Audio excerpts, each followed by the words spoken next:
أعوذ بالله من الشيطان الرجيم بسم الله الرحمن الرحيم ولا تهنوا في ابتغاء القوم إن تكونوا تألمون فإنهم يألمون كما تألمون وترجون من الله ما لا يرجون وكان الله عليما حكيما إنا أنزلنا إليك الكتاب بالحق لتحكم بين الناس بما أراك الله ولا تكن للخائنين خصيما. ہم سب جانتے ہیں کہ یہ رمضان کی جو کچھ بھی فضیلتیں ہیں یہ سب قرآن کی وجہ سے ہے. اللہ تعالیٰ نے انسانوں کی کائنات کی بھی تخلیق سے بعض روایتوں میں 500 سال اور بعض میں 1000 سال پہلے قرآن کو تخلیق فرمایا اور اس آخری امت اور آخری نبی تک اپنے اس فیصلے کو مؤخر رکھا تاکہ انسانیت اس اعلیٰ ترین کلام کے قابل ہو جائے. تو یہ جہاں بہت بڑی فضیلت ہے تو وہیں بہت بڑی ذمہ داری بھی عائد کرتی ہے. اور یہ جو کچھ بھی اس مہینے کی فیوز ہیں کہ اللہ تعالیٰ فرض کو 70 گنا اجر میں بڑھا دیتا ہے، نوافل اور سنت کو فرض کے برابر درجہ دے دیتا ہے، اور ہر آن اللہ کی رحمتیں انسانوں پر برس رہی ہوتی ہیں. خاص طور پر اس آخری عشرے میں تو یہ آتا ہے کہ اللہ تعالیٰ پہلے آسمان دنیا پر نازل ہوتا ہے اور جبرائیل امین اور فرشتوں کا ایک گروہ پوری انسانوں کو دینے کے لیے اترتا ہے. جبرائیل امین اللہ کے کتنے مقرب فرشتے ہیں یہ ہم سب جانتے ہیں. خود اللہ کے نبی صلی اللہ علیہ وسلم کی یہ تمنا اور خواہش ہوتی تھی کہ جبرائیل علیہ السلام بار بار ان سے آ کر ملیں. تو ایک بار انہوں نے اپنی خواہش کا اظہار بھی کیا لیکن جبرائیل علیہ السلام نے کوئی جواب نہیں دیا. اور پھر سورہ مریم کی آیت لے کر آئے کہ اے نبی ہم جب تمہارے پاس آتے ہیں تو اپنی مرضی سے نہیں بلکہ اللہ کے اذن سے آتے ہیں اور ہمارے آگے پیچھے دائیں بائیں اللہ کی نگاہیں ہوتی ہیں. لیکن اس آخری عشرے اور رمضان کے لیے خاص بات یہ ہے کہ جبرائیل علیہ السلام کا نزول روزانہ ہوتا ہے. اب یہ انسان کا اپنا ظرف، اپنی استطاعت کہ وہ کتنا ان کی قربت، کتنا ان سے فیض لے سکے. وہ آتے کیوں ہیں؟ لوگوں کو دینے کے لیے. اور انسان کو اس وقت مانگنا بھی چاہیے تو اللہ کا سب سے بڑا فضل ان سے مانگنا چاہیے. بہت سی تمنائیں، بہت سی خواہشیں انسان مانگتا ہے لیکن سب سے بڑی خواہش اور تمنا کیا ہوتی ہے؟ جو حدیث میں آتا ہے کہ اللہ تعالیٰ جس پر اپنا فضل کرنا چاہتا ہے تو اسے دین کا فہم نصیب فرماتا ہے. اور ہمیں بھی اس رات جو مانگنا چاہیے وہ قرآن کا فہم مانگنا چاہیے، اس لیے کہ وہ دینے کے لیے ہی یہاں پر آتے ہیں. اور خاص طور پر ان مجلسوں میں جہاں قرآن کا ذکر ہو رہا ہوتا ہے وہاں وہ اپنی رحمت سے اس محفل کو کیا کر لیتے ہیں؟ ڈھانپ لیتے ہیں. یہ اتنی بابرکت مجلس ہوتی ہے. اسی لیے نبی کریم صلی اللہ علیہ وسلم نے یہ فرمایا کہ تم میں سے کوئی یہ چاہتا ہے کہ بنا کسی کا حق مارے بازار میں عقیق کے جائے اور 2 سرخ اونٹنی بنا کسی محنت کے لے آئے؟ تو اللہ کے نبی صلی اللہ علیہ وسلم سے صحابہ نے فرمایا ایسا تو ہر کوئی چاہتا ہے اللہ کے نبی. تو کہا سنو، قرآن کی 2 آیتوں کو سیکھنا 2 اونٹنیوں کے برابر ہے. ایک نے پوچھا اللہ کے نبی 3؟ کہا ہاں 3 آیتیں بھی. سرخ اونٹ اس وقت 100 اونٹ کے برابر اس کی قیمت ہوتی تھی. تو یہ قرآن مجید کی برکت اس مہینے کے ساتھ وابستہ ہے اور اس رات کا بھی خاص فضل اسی کی وجہ سے ہے. اسی لیے آپ دیکھیے کہ جو ختم نبوت ہوئی ہے وہ رمضان ہی کے مہینے سے شروع ہوئی ہے اور انسان کی جو عقل ہے اس پر اللہ تعالیٰ نے اعتماد کیا کہ اب اب کوئی نبی بھیجنے کی ضرورت نہیں ہے، یہ کتاب اور آخری نبی کا جو اسوہ ہے اس کے لیے کافی ہے۔ یعنی یہ انسان اس آخری امت پر کتنا بڑا اعتماد کیا گیا، آپ اندازہ کیجئے۔ اس سے پہلے پوری بنی اسرائیل میں کوئی دن ایسا نہیں ہوتا تھا کہ جن میں نبی نہیں آتا تھا، لیکن اس آخری امت پر اللہ تعالیٰ نے، آخری انسانیت کے اس گروہ پر یہ اعتماد کیا کہ اب یہ میچورٹی اور سمجھ کے اس لائق ہو گئی ہے کہ میرے کلام کو وہ کیا کر سکتی ہے، لوگوں پر انطباق کر سکتی ہے اور اس کے مطابق فیصلے کر سکتی ہے۔ تو یہ بہت بڑی نعمت ہے، لیکن اسی کے ساتھ ذمہ داری بھی ہوتی ہے۔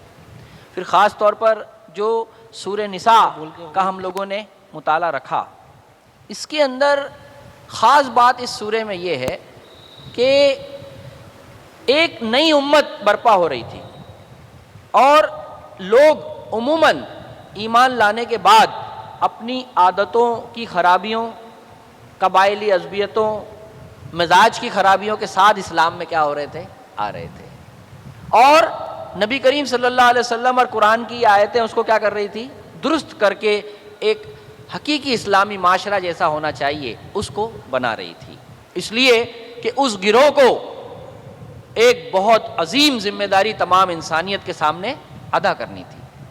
دوسرا جو خاص پہلو اس سورے کا ہے وہ شریعت کا ہے۔ اس سورے میں خاص طور پر شریعت کے احکامات آئے ہیں، اور آپ جانتے ہیں کہ اس دنیا میں جہاں ہم رہتے ہیں کوئی ایسی مخلوق نہیں ہے جسے اللہ تعالیٰ نے شریعت نہ دی ہو۔ یہاں انفرادی طور پر بھی بعض مخلوقات رہتی ہیں جس میں انسان اجتماعی طور پر رہتا ہے، بعض اجتماعی طور پر رہتے ہیں۔ تو اگر آپ دیکھیں گے تو ہر طبقے کے لیے اللہ نے شریعت اتاری، بس فرق صرف یہ ہے کہ جانوروں کے لیے جو شریعت ہے وہ ان کی جبلت میں ڈالی ہوئی ہے جس کے وہ پابند ہیں، اور انسان کو یہ کہا گیا ہے کہ اگر تو نے اس شریعت پر عمل کیا تو تیرے لیے بھی ویسا ہی خیر برپا ہوگا جیسا تو دوسری مخلوقات کو دیکھتا ہے۔ آپ دیکھیے شیر ہے، وہ لوگ ڈسکوری دیکھتے ہوں گے، شیر کے ساتھ یہ معاملہ ہے کہ وہ ایک جتھے میں رہتے ہیں، اور جب مادہ کوئی بچہ جننے کے واسطے سے ہوتی ہے تو وہ بچے کی پرورش کرے، اس کے لیے تمام دوسرے جو شیر ہیں وہاں سے ہٹ جاتے ہیں، اور اگر ان کو کبھی کوئی غذا نہیں ملتی شیرنی کو یا اس بچے کو تو وہ لوگ الگ الگ قسم کی آوازیں نکالتے ہیں، تو دور سے وہ شیر وہاں پر آ جاتا ہے۔ یہ جو طریقہ کس نے انہیں سکھایا؟ اللہ تعالیٰ نے سکھایا جس کے وہ پابند ہیں۔ اسی طرح آپ جتنی بھی مخلوقات کو دیگر دیکھو گے تو آپ کو یہ نظر آئے گا کہ ہر ایک کے لیے اللہ نے ایک شریعت متعین کی۔ جنگلی کتوں کو دیکھو کہ جب شکار کرتے ہیں تو پہلے وہ مادہ کے پاس دیتے ہیں، وہ اپنے منہ میں کھا کر اسٹور کرتی ہے، پھر اپنے چھوٹے بچے جو نہیں کھا سکتے ان کو جا کر وہ دیتی ہے۔ یہ جو چیزیں اللہ تعالیٰ نے ان مخلوقات کو دی جن کی جبلت میں رکھا ہے، اور انسان کے لیے اللہ تعالیٰ نے جو شریعت اتاری وہ یہ کہا ہے کہ تیری اجتماعی زندگی میں تو عدل پر اسی وقت قائم رہ سکتا ہے جب اس شریعت پر تو کیا کرے گا، عامل ہو جائے گا۔ دوسری بات، کمزور مخلوق کے لیے انسان صحیح معنوں میں انصاف نہیں کر سکتا اگر وہ شریعت پر عمل نہ کرے۔ تیسری چیز اس میں کیا ہے کہ انسان اپنے عقل سے، گو کہ یہ اشرف المخلوقات ہے، بعض معاملات ایسے ہیں جس میں اللہ تعالیٰ کی ہدایت کا محتاج ہے۔ گھریلو معاملات ہیں جہاں رشتوں کے جذبات آتے ہیں، وہاں انسان عدل سے ہٹتا ہے، تو شریعت اس کو کیا کرتی ہے، عدل و انصاف پر لاتی ہے۔ تو یہ پوری سورہ نساء کا کیا ہے، اس میں آپ دیکھیں گے تذکرہ ہے یتیموں کے حقوق، کس طرح سے مسلمانوں کی تربیت و تزکیہ، یہ سب تفصیل سے آئی ہے۔ اب ہم لوگ جس آیت کا مطالعہ کرنے والے ہیں اس کی طرف آتے ہیں۔ یہ میں نے مختصر سا اس لیے سورہ نساء کا آپ کے سامنے بتایا تاکہ یہ ہم لوگ آگے کی آیتوں سے آئے ہیں، تاکہ تھوڑا سا بیک گراؤنڈ آپ کے سامنے آ جائے۔ قرآن مجید قیامت تک کے لیے انسان کے لیے ہدایت اور رہنمائی کرتا ہے، تو اس کا طریقہ یہ ہے کہ سب سے پہلے جو آیتیں اتر رہی تھی تو اس وقت کی سچویشن میں وہ آیت اتری، وہاں کے لوگوں کے لیے اس میں کیا رہنمائی تھی، انہوں نے اس سے کیسے اپنے عمل میں اصلاح کی۔ پھر اس کے بعد اسی کانٹیکس میں آج ہم جس حالات سے گزر رہے ہیں اس میں وہ کیا پہلو ہے جو اللہ تعالیٰ چاہتا ہے کہ ہمارے اندر کیا ہو، اس کے اندر تبدیلی آئے، ہے نا. تو اس طرح ہم کو کیا کرنا ہے، آیتوں پر غور کرنا چاہیے. تو دیکھیے سب سے پہلے یہ آیت پر جب یہ آیتیں اتر رہی تھی تو ایسا کیوں کہا جا رہا ہے کہ تم دشمن کے تعاقب میں، اس کے پیچھے لگنے میں ویکنیس مت دکھاؤ، کمزوری مت دکھاؤ. کیا ہو رہا تھا؟ کیا مسلمان کمزوری دکھا رہے تھے؟ کیا ہو گیا تھا معاملہ؟ ایسا کیوں کہنے کی ضرورت اللہ تعالیٰ کو وہاں محسوس ہوئی؟ اللہ تعالیٰ نے یہ سمجھا کہ ابھی مسلمانوں کو اس کی طرف توجہ دلانا ضروری ہے. تہینو کا لفظ آیا نا، کمزوری مت دکھاؤ پیچھا کرنے میں. مدینہ میں آیتیں نازل ہوئی ہیں 2 سے 5 ہجری کے درمیان کا یہ ہے معاملات. تو کیا سچویشن ہے آپ اندازہ کیجئے، اس میں کیا بات ہو رہی تھی جس کے لیے خاص طور پر اس ہدایت کی ضرورت پیش آئی. حالانکہ دیکھو اس ٹائم تو غزوہ بدر ہوا ہے نا.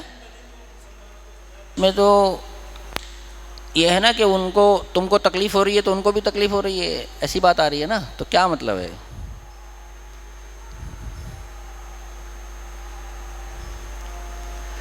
اس میں کون کون سی جنگیں ہوئی ہیں 2 سے 5 ہجری کے بیچ؟ بدر، احد، اور اس کے بعد خندق، ہے نا. تو کیا ہوا تھا ایسا کہ اس بات پر تبصرہ کرنا پڑ رہا ہے؟ وہاں تو جنگ کی گئی، پھر پیچھے لگنے، پیچھے مت رہو کیوں کہا جا رہا ہے؟ تو اس لیے مسلمان شاید مشورہ کر رہے تھے کہ جی تھوڑا تھوڑا آپ صحیح آ رہے ہیں، لیکن دیکھیے سیرت پڑھو گے تو آپ کو مفہوم اس کا کھلے گا کیا ہو گیا تھا معاملہ. انہوں نے دیکھیے ایک بات بتائی ہے نا، ہم لوگوں کو آیتوں پر کیا ہونا چاہیے، کیا الفاظ آئے ہیں، کیا بات ہوئی، کیوں تفسرہ کر رہا ہے قرآن، کیا کیفیات مسلمانوں میں اس وقت ڈیولپ ہوئی. تو ایک واقعے کی طرف انہوں نے بتایا، کیا کہ غزوہ احد میں مسلمانوں کو شدید زخمی تھے وہ لوگ، 70 صحابہ شہید ہوئے، اور قریب ہر صحابی کسی نہ کسی سطح پر کیا تھا، زخمی تھا.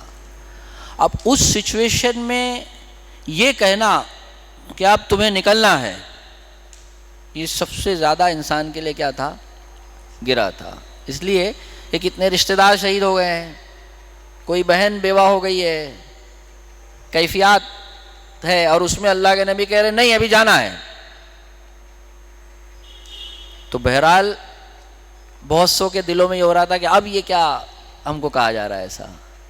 ابھی تو عقل یہ بولتی ہے کہ تھوڑا سب کا زخم کو کیا کیا جائے، مرہم پٹی کی جائے، تھوڑا سا ریسٹ لے لیا جائے، اور پھر کیا کیا جائے، مقابلے کے لیے جایا جائے. لیکن اللہ کے نبی بولتے ہیں نہیں چلو. اور اللہ بھی کیا بولتا ہے، دشمن کے تعاقب میں تم کمزوری مت دکھاؤ، ہے نا. ایک بات آئی، اور بھی ایسا ہوا تھا. غزوہ خندق ہوئی ہے نا، غزوہ خندق کے بعد کیا کہا گیا صحابہ سے؟ دیکھیے کیا ہے کہ غزوہ خندق جب ہوئی، ہم جانتے ہیں کہ غزوہ خندق میں 1 مہینے تک مسلمانوں کی جو سچویشن رہی ہے کہ خود قرآن کہتا ہے وہ زلزلوا زلزالا شدیدا، بہت زیادہ ہلا دیا گیا تھا مسلمانوں کو، اور تم طرح طرح سے اللہ کے بارے میں گمان کرنے لگ گئے تھے، کلیجے تمہارے منہ کو آ گئے تھے. اور آزمائش اس قسم کی کہ صحابی کہتے ہیں اللہ کے نبی بھوک سے برداشت نہیں ہو رہا، دیکھو پتھر باندھے ہوئے ہیں. تو اللہ کے نبی اٹھا کر بتاتے ہیں دیکھو میرے پیٹ پر تو 2 پتھر ہیں، اور ہر طرف گھیراؤ اور اندیشہ ہے. اس میں اس سائیڈ میں اطراف میں یہود کی جو آبادی تھی، ان سے ان کا معاہدہ تھا بنو قریظہ سے، انہوں نے بدعہدی کی، اندر سے سازشیں کی. تو جب اللہ تعالیٰ کی نصرت آئی اور اللہ تعالیٰ نے ایسی فوجیں بھیجی جس سے سب ان کے ٹینٹ اڑ گئے قریش مکہ کے، تو اب نیچرلی طور پر 1 مہینے سے لوگ اپنے گھر والوں سے دور ہیں، بھوک اور ہر طرح کی پریشانی ہے، انسان کی طبیعت کیا چاہے گی کہ اب فوراً کہاں جائے؟ ابھی گھر پر جایا جائے۔ تو اللہ کے نبی خود اپنا جنگی سامان اتار رہے تھے، تو جبرائیل علیہ السلام آتے ہیں اور کہتے ہیں کہ اللہ کے نبی تم نے اپنے ہتھیار اتار دیے، میں نے اور میکائیل نے ابھی اپنے ہتھیار نہیں اتارے ہیں، بنو قریظہ کو اس کی بدعہدی کا مزہ چکانا ہے۔ اب اللہ کے نبی سے کہا کہ سب لوگ کیا کرو، اس کے گھیراؤ کے لیے چلو۔ دیکھو یہ سچویشن میں 1 مہینے کی اتنی مشقت، اس کے بعد کیا کہا جا رہا ہے کہ تم کو وہاں پر جانا ہے، اور صحابہ اس کے لیے کیا ہو گئے؟ تیار ہو گئے۔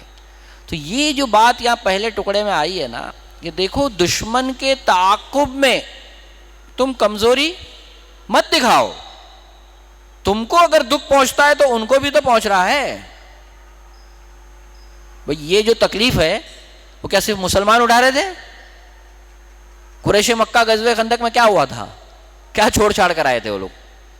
اپنا علاقہ چھوڑ کر آئے تھے نا۔ وہ لوگ بھی تو سخت سردی میں وہاں رہے۔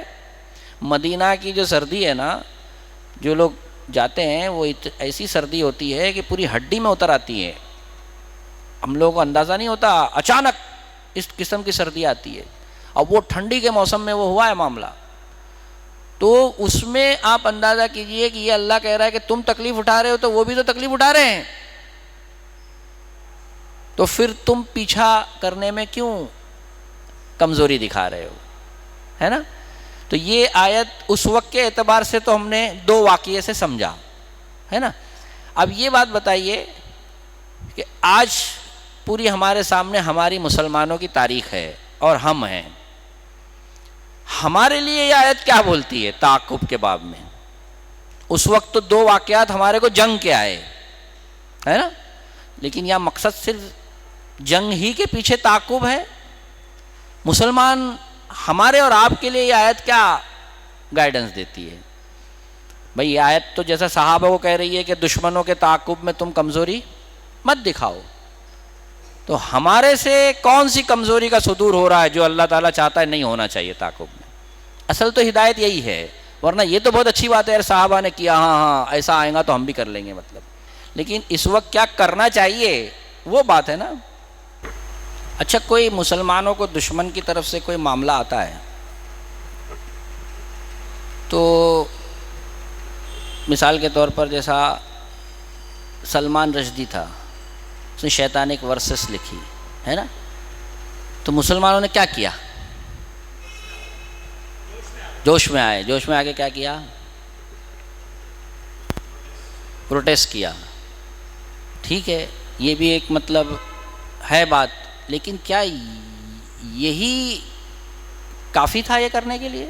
نہیں، نبی کی ذات اور اس پر انسان کا ایمان مطلب ہو، ٹھیک ہے ایک جذبہ آئے، لیکن اس نے جس سطح کی بات کہی تھی تعاقب کے پہلو سے کیا ہونا چاہیے تھا؟ کاؤنٹر لٹریچر بنانا چاہیے۔ ہاں دیکھو کیا ہے، اس نے ایک پوری علمی سطح پر دانشوروں کو کیا کیا؟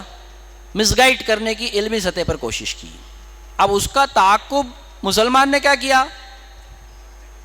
ایجیٹیشن کیا۔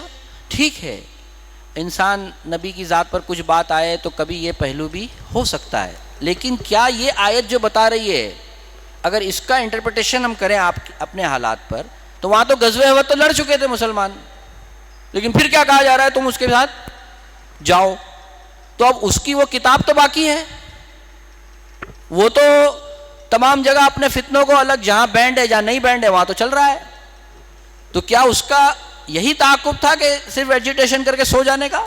آج تو مسلمان کو معلوم بھی نہیں کہ اس کو کون کون پڑھ کے کیا اثرات ہو رہے ہیں۔ یہ سلمان رشدی کی کتاب پر اس کا علمی سطح پر جواب صرف ایک ہی شخصیت نے ہندوستان میں دیا، وہ ڈاکٹر رفیق زکریا ہے، اور مسلمانوں کو اس کام کے حیثیت سے تعاقب کی کوئی مستقل مزاجی نہیں ہے۔ اس نے جو کام کیا وہ ایک کنٹینیوس ٹائم تک، آپ کسی کے دماغ میں کوئی کنفیوژن ہے تو اس کو بولے بھائی اس کو تم پڑھو، اس نے صحیح پکچر سامنے لانے کی کیا کی؟ دلائل کے ساتھ، جو آج کا ذہن جس کو قبول کرتا ہے۔ تو یہ جو مسلمانوں کا جو مزاج ہے اس آیت کے شیڈ میں اگر ہم دیکھیں کہ تعاقب میں ہم ایک وقتی جذبات کے تحت کوئی کام کرتے ہیں، لیکن اتنے محاذوں پر جو آج اسلام اور اس کو چیلنجز ہیں، اس کا کون مقابلہ کرے گا؟ اس کے لیے کیا ہم پریپیئرڈ ہیں؟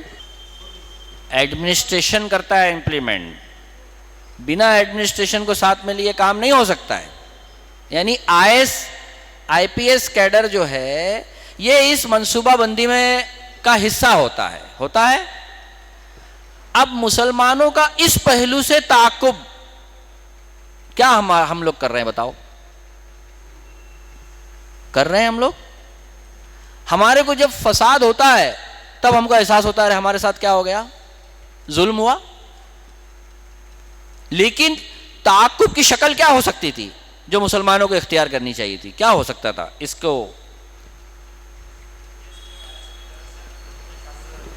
بولیے بھائی. ہمارے یہاں یہ شعور آتا کہ بحیثیت قوم کی حفاظت کے لیے ہمارا نوجوان طبقہ ایجوکیشن کے اس معیار پہ جا کے اس ایڈمنسٹریشن لیول پر کیا ہو پہنچے. دیکھو تعصب بھی اپنی جگہ ہے، لیکن ٹیلنٹ پھر بھی آج بھی اس کو بالکل روکا نہیں جا سکتا.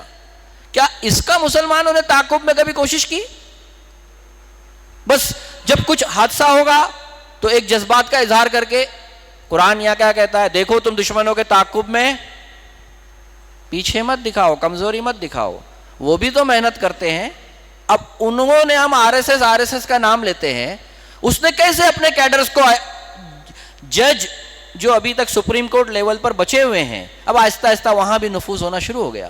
ان کی طویل 60 سالہ 70 سالہ کوششوں کے نتیجے میں ہوا. تو مسلمانوں نے کیا اتنی طویل منصوبہ بندی کی کہ ہمارے یہاں شعوری طور پر یہ ملت کا فرض کفایہ ہے جہاں ملت کو وہ سیکشنز جہاں ملت کی ضرورت ہوتی ہے جسے پوری کرنی چاہیے. لیکن آپ دیکھیے یہ آیت تو یہ بتاتی ہے کہ تم دشمنوں کے تعاقب میں تساہلی، ویکنس، حوصلے کی کمی نہ کرو. لیکن اس طرح کا ہمارا مزاج ہی نہیں ہے. اور پھر ہم بعد میں یہ روتے ہیں کہ ہمارے ساتھ کیا ہو رہا ہے، یہ معاملات ہو رہے ہیں. اللہ کسی قوم کے ساتھ ظلم نہیں کرتا، لوگ اپنے آپ پر ظلم کرتے ہیں. یہ کون کرے گا اس کام کو، ہے نا؟ میں ایک چھوٹی اور مثال لو. ابھی یہ آپ کی کلیان یونٹ ہے، میں صرف کلیان کا نام نہیں لے رہا، ہر جگہ ہم لوگ دعوتی ذمہ داری کتنی بڑی ہے ہمارے اوپر جو برادران وطن تک، ہے نا؟ کیا ہوتا ہے جب ہم دعوت کے لیے کوئی پروگرام رکھنا چاہتے ہیں تو ہمارے سامنے سب سے پہلا ڈیفیکلٹی کیا آتی ہے؟ ہاں، پرمیشن. ارے بھائی آپ کو کدھر مراٹھی میں اسپیچ دینا ہے سیکشن میں تو کیا ہوتا ہے آپ کو؟ کوئی آپ کے پاس اسپیکر رہتا ہے، آپ یہ کہتے ہیں ارے بھائی ہم کو کہاں سے بلانا ہے؟ وہاں سے. آج اتنے سال ہو گئے، کیا ہم نے اس شعور کے ساتھ کوشش کی کہ ان لوگوں کے تک اس میسج کو دینے کے لیے ہمارے اپنے کیڈر کے اندر علم کے ساتھ اس زبان کے اندر وہ کیا پیدا ہو، ایکسپرٹائز پیدا ہو جو وہ باتوں کو کیا کر سکے، پہنچا سکے؟ یہ بھی تو تعاقب میں شامل ہے.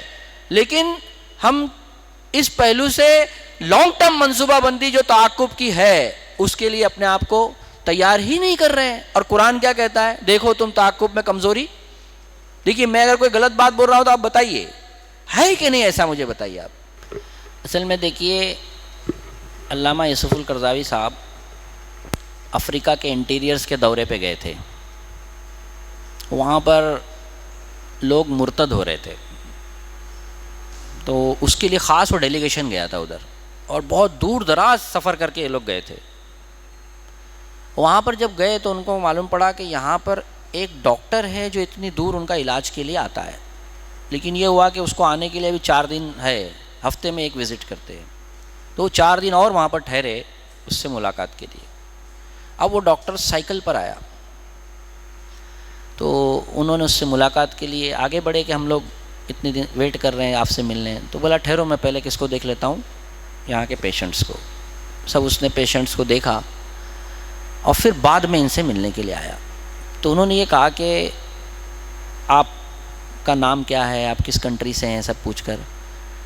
تو اس نے کہا کہ میرا نام تو یہ ہے اور میں اسی افریقہ کا ہوں، حالانکہ وہ یورپین چہرے سے دکھ رہا تھا، اس کا شیڈ چہرہ سب. تو بولے آپ چہرے سے تو یورپین نظر آتے ہیں. تو بولے ہاں ایسا بولو کہ میں پیدا کہاں ہوا.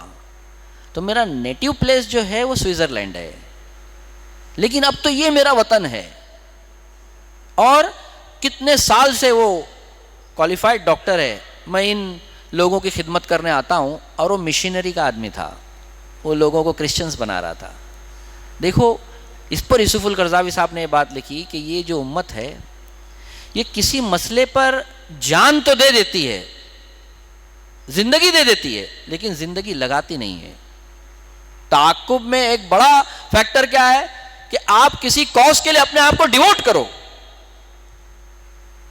لیکن عجیب المیہ ہے کہ یہ ڈیووٹ کرنے میں کیا آسپیکٹ ہے ملت کے اندر جو آڑے آ رہا ہے اس طرح کے تعاقب میں. کیا محسوس کرتے ہیں آپ لوگ؟ یہ تو ہم نے اب یہ سمجھا اس آیت کے شیڈ میں کہ تعاقب کو ہم کو آگے کی آیت بھی دیکھنا ہے.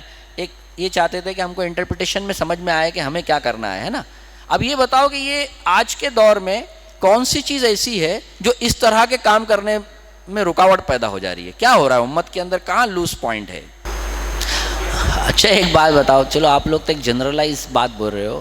اب دین کے نام پر بھائی یہ تو ایک دینی ذمہ داری بتائی جا رہی ہے، کیا؟ دشمن کا تعاقب کرو. اب دین کے نام پر تو میرے خیال میں جتنا اس صدی میں کام ہو رہا ہے پچھلے 10-15 سالوں میں، اتنا شاید اس سے پہلے کبھی نہیں ہوتا تھا. اچھا میرے خیال میں ہر گلی میں 40-50 کیا ہوں گے گروپس ہوں گے جو کیا کر رہے ہیں. تو کیا مسئلہ کیا ہو رہا ہے؟ کام تو ہو رہا ہے، پھر تعاقب میں کیا کمی ہو رہی؟ کیوں ایسا ہو رہا ہے؟ ہندوستان کے لیے بھی بالکل پن پوائنٹ 4 نکات پر منصوبہ بندی کی گئی ہے. انہوں نے مسلمانوں کو 4 کیٹیگریز میں بانٹا ہے. ایک وہ مسلمان جو ماڈرنائز رہنا چاہتے ہیں، مطلب اس کو اسلام سے کوئی تعلق نہیں، وہ سمجھتے ہیں کہ بھائی کیا اسلام کیا دین، ہم کو مطلب ماڈرن رہنا ہے.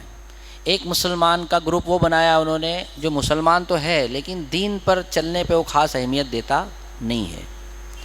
اور ایک مسلمان ٹریڈیشنل اسلام والا، جیسا مدارس یا جو ٹریڈیشنل دین پر چلتا ہے، رسمی دین چلتا ہے. اور ایک مسلمان وہ ہے جو سیاسی شعور رکھتا ہے اور یہ سمجھتا ہے کہ یہ دین تمام پہلو سے کیا کرتا ہے؟ رہنمائی کرتا ہے. تو انہوں نے سب سے فرسٹ ٹارگٹ ہندوستان میں اسی گروپ کو رکھا ہے.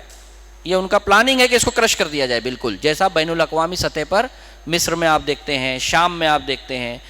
سب سے پہلے اسی گروپ کو کیا کیا گیا ہے؟ کرش کیا گیا ہے. اور ہندوستان میں اب اس کی باری ہے. دوسری بات، یہ ٹریڈیشنل اسلام اور یہ دونوں والوں کو ملنے نہیں دینے کا، افتراق، انتشار پیدا کر دو، کنفیوژن پیدا کر دو.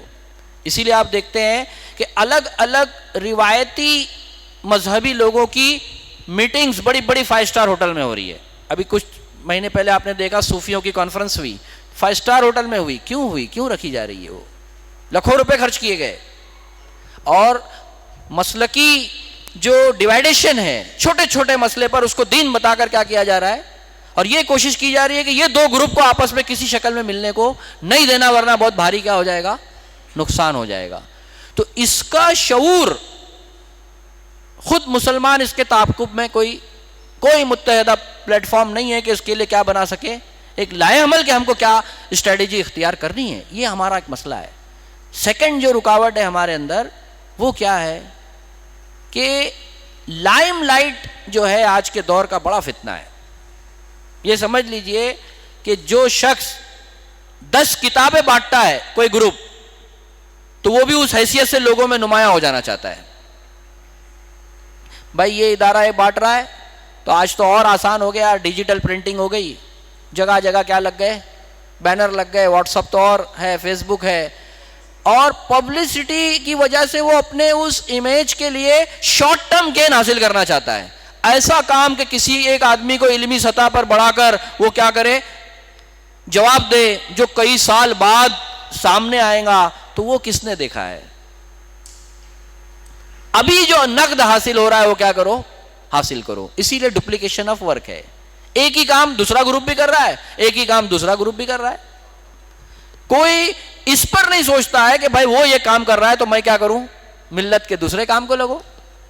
علامہ یوسف قرضاوی صاحب نے لکھا ہے کہ اس ملت کو جتنے کچھ مسائل ہیں تو اس میں کسی ایک جماعت کا میں نہیں کہتا کہ وہ ایک کام کر سکتی ہے، لیکن شرط یہ ہے کہ لوگ اپنے کام کو ڈیوائیڈیشن کریں اور آپس میں اتحاد کے ساتھ منصوبہ بندی کر کے کام کریں تاکہ پوری انسانیت کی ضرورت کیا ہو سکے، پوری ہو سکے.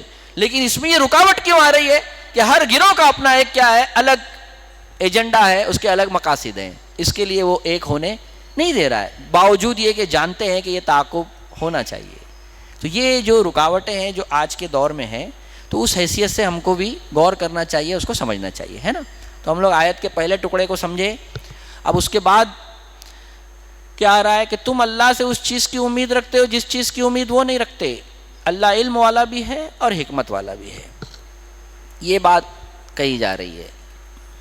دیکھو اللہ تعالیٰ کی صفات کا بھی ذکر آ گیا ہے نا، اور ساتھ میں یہ کہا گیا کہ تم اللہ سے اس چیز کی امید رکھتے ہو جس کی امید وہ نہیں رکھتے.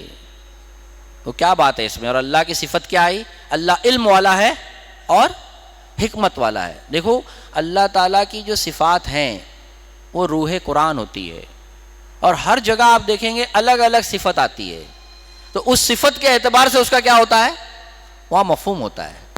تو یہاں پہلی بات کیا سمجھنے کی ہے، کیا بات کہی گئی کہ تم تو اللہ سے ایک امید رکھتے ہو ملنے کی، وہ تو وہ نہیں رکھتے.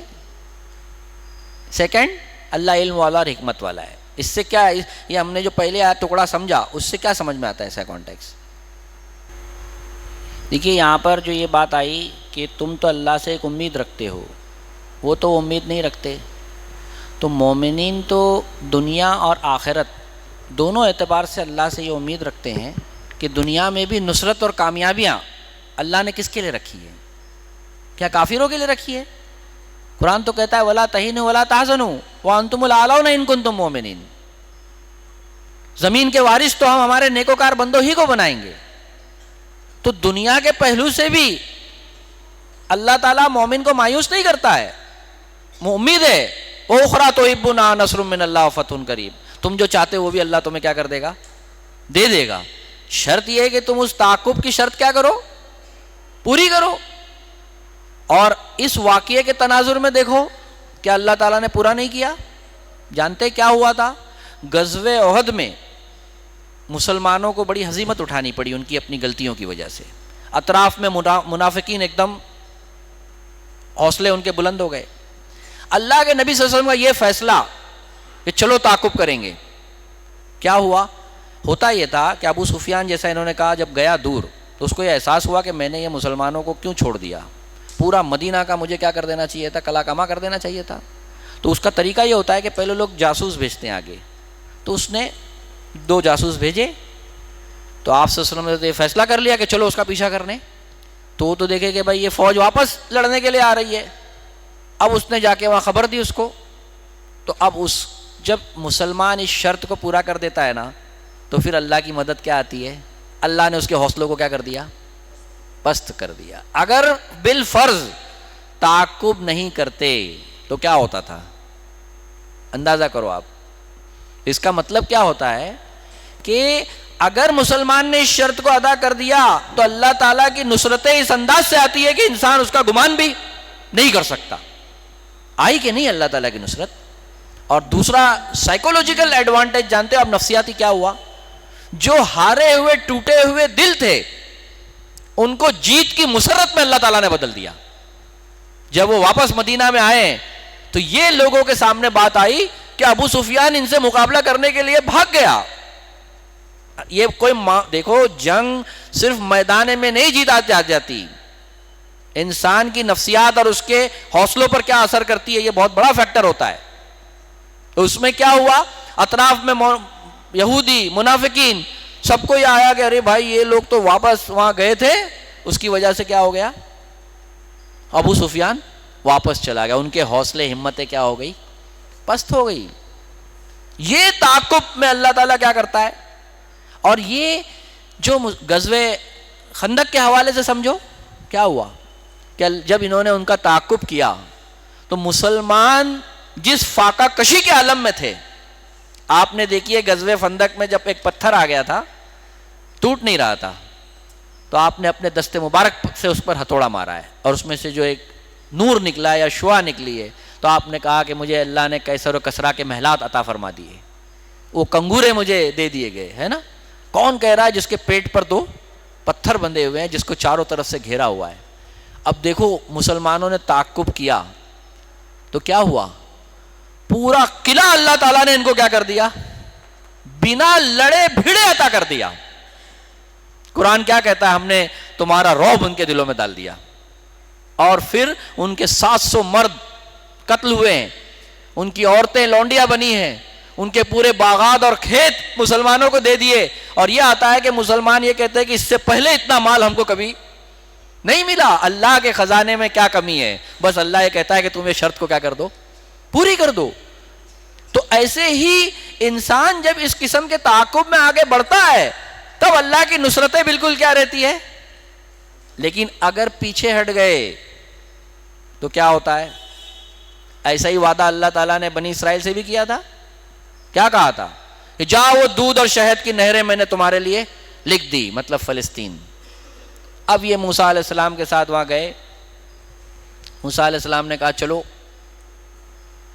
تو بولے ارے بھائی وہ تو بڑے جبارین ہیں، ہم کو تو بہت ڈر لگتا ہے، تو اور تو خدا جا کے لڑ۔ تو موسیٰ علیہ السلام بہت افسوس کے انداز میں بولتے ہیں اللہ یہ کس قوم کو تو نے مجھے کس کے ذمے رکھ دیا ہے؟ اور ایسا کیوں ہوا جانتے ہو آپ؟ یہ تعاقب میں ان کی کمزوری کیوں آئی؟ تعیش پسندی کی وجہ سے تعاقب میں کمی آتی ہے، یہ بات دھیان رکھیے۔ جو لوگ لگژری لائف کے عادی ہوتے ہیں وہ کبھی اللہ تعالیٰ کے اس مشن کے لیے یا اس کام کے لیے مستقل مزاجی سے محنت نہیں کرتے۔ اس نے کیا کیا؟ اس قوم نے جب اللہ تعالیٰ نے اس کو صحرا میں رکھا تو من و سلوہ ان کے لیے اترتا تھا، تو یہ کہتے ہیں ہم کو ایک نصبر علی طعام واحد، ہم کو ایک کھانے پہ بس نہیں ہوتا، ہم کو تو کیا چاہیے؟ ککڑی، لہسن، مسور کی دال، جو چٹکارے دال آج مسلمانوں کو کھانے کا شوق ہے نا، ڈھابوں پہ جانے کا ہے۔ مسلمان نوجوان تعاقب میں رات میں اسٹڈی میں کوئی کام میں اپنا وقت نہیں لگائے گا، لیکن وہی 6 لوگوں کو بولیں گے کیا چلو، تو رات 2:30 بجے تک 3 بجے تک جاگے گا، ہے کہ نہیں؟ یہ حال ہمارا وہی اس کا تھا۔ پھر کیا ہوا اس کے نتیجے میں؟ وہاں جا کر وہ ہمت انہوں نے ہار دی۔ اللہ نے کہا کہ موسیٰ اب تو بھی اس کو نہیں دیکھ سکے گا اس جگہ کو۔ اللہ نے اپنا وعدہ کیا کر لیا؟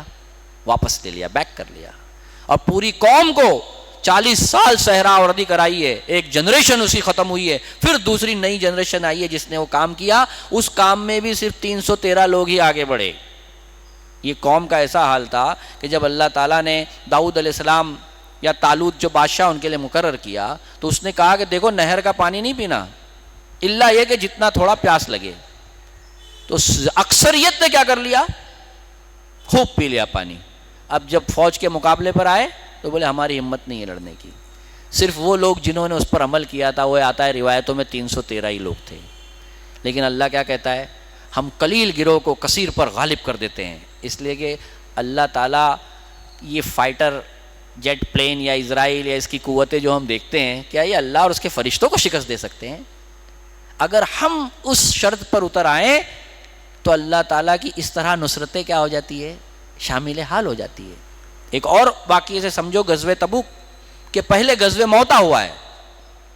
غزوہ موتا میں جب یہ آپ صلی اللہ علیہ وسلم کو تعاقب کے باب میں دیکھو کہ یہ جو ہے نا، ان کو بھی جو تم اللہ کی امید پر جو ہم ڈسکس کر رہے ہیں نا کہ اللہ کی امید ہے، ان کو تو امید نہیں ہے۔ 3000 لوگوں کو بھیجا گیا تھا۔ اب راستے میں یہ پتا چلا کہ وہ 1 لاکھ کی فوج کے ساتھ وہاں پر مقابلے کے لیے کھڑا ہے، اب 3000 کا لشکر ہے۔ تو وہاں جو حضرت جعفر رضی اللہ تعالیٰ عنہ نے جو اسپیچ کی ہے وہ کیا ہے کہ ہم لوگ ابھی تک تو یہی تمنائیں لیے چل رہے تھے کہ اللہ تعالیٰ ہم کو شہادت کا مقام عطا کرے، اسی آرزو میں تو ہم جی رہے تھے، اور آج اللہ نے ہمارے سامنے وہ موقع رکھ دیا ہے، تو اب پیچھے جانے کا کیا فائدہ؟ چلو یا اللہ ہم کو غالب کر دے گا یا ہم وہ شہادت کے مقامات کو کیا کر لیں گے؟ حاصل کر لیں گے۔ یہ مسلمان کو امید ہے کہ یا تو اللہ تعالیٰ غازی بنا کر لوٹائے گا یا اپنی راہ میں ان کو کیا کر لے گا؟ قبول کر لے گا. اس سے بڑی بات کیا ہو سکتی ہے؟ تو آپ دیکھیے اس میں کیا ہوا. اس کے اثرات یہ ہوئے کہ لوگ عام طور پر سمجھتے ہیں کہ خالد بن ولید نے ان کو کسی طرح بچا کر لے کر آ گئے. ایسا نہیں ہوا ہے. ہوا یہ ہے کہ 3 دن تک لگاتار جنگ ہوتی رہی اور وہ لوگ یہ دیکھ رہے ہیں کہ یہ اتنا گروہ ہمارے لوگوں سے بالکل ڈٹ کر مقابلہ کر رہا ہے, ہٹ نہیں رہا ہے. 3 لوگ شہید ہوئے ہیں, 3 جنرلز بڑے بڑے, عبداللہ بن رواحہ, حضرت جعفر رضی اللہ تعالیٰ عنہ. پھر آپ صلی اللہ علیہ وسلم نے کہا تھا کہ اللہ کی تلوار میں سے ایک تلوار آئے گی جو خالد بن ولید آئے ہیں. تو انہوں نے سوچا کہ ان کا مقابلہ کرنا ٹھیک نہیں ہے اور رومی فوج پیچھے ہونے لگی. تو خالد بن ولید رضی اللہ تعالیٰ عنہ نے اسی کو بہتر سمجھا کہ اس فوج کو کیا کر لو, اس وقت یہاں سے نکل لے کے چلو. تو وہ بیک ہوئی ہے تو یہ لوگ وہاں سے کیا ہوئے ہیں, واپس آئے ہیں. تو اب اس کے نتیجے میں ہوا کیا, جو میں بتا رہا ہوں نا کہ اللہ تعالیٰ کی مدد کیسے آتی ہے. جو اطراف کے قبائل تھے, نجد کا قبیلہ یا جو رومیوں کے اثر میں تھے, وہ سب لوگ یہ منظر دیکھ کر یہ بولے کہ یہ 3000 لوگ 1 لاکھ کی فوج کو بیک کر سکتے ہیں, تو اگر یہ 10,000 آ گئے تو کیسر و کسرا کوئی ان کا ٹھکانہ نہیں رہنے والا. تو وہ مسلمانوں کے ساتھ کیا ہو گئے, ٹائی اپ ہو گئے اور ان کی فوج, ان کی قوت کیا ہو گئی. دیکھو یہ تعاقب میں اللہ کے بھروسے پر جب اس حوصلے اور عزم کا اظہار کیا جاتا ہے تو اللہ تعالیٰ کی ایسی مدد نصرتیں آتی ہے جس کا انسان سمجھ نہیں سکتا اس بات کو.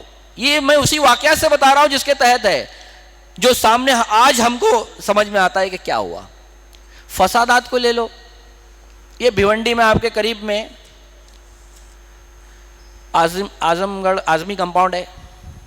صدیق صاحب جو وہاں ریلیف کے لیے گئے تھے وہ یہ واقعہ بتاتے ہیں ہمیشہ کہ پورا اعظمی کمپاؤنڈ جو تھا ہاں وہ جلا دیا گیا. اب یہ لوگ ریلیف کے لیے گئے تھے تو بولے اتنی آبادی اور لوگوں نے جلا دیا.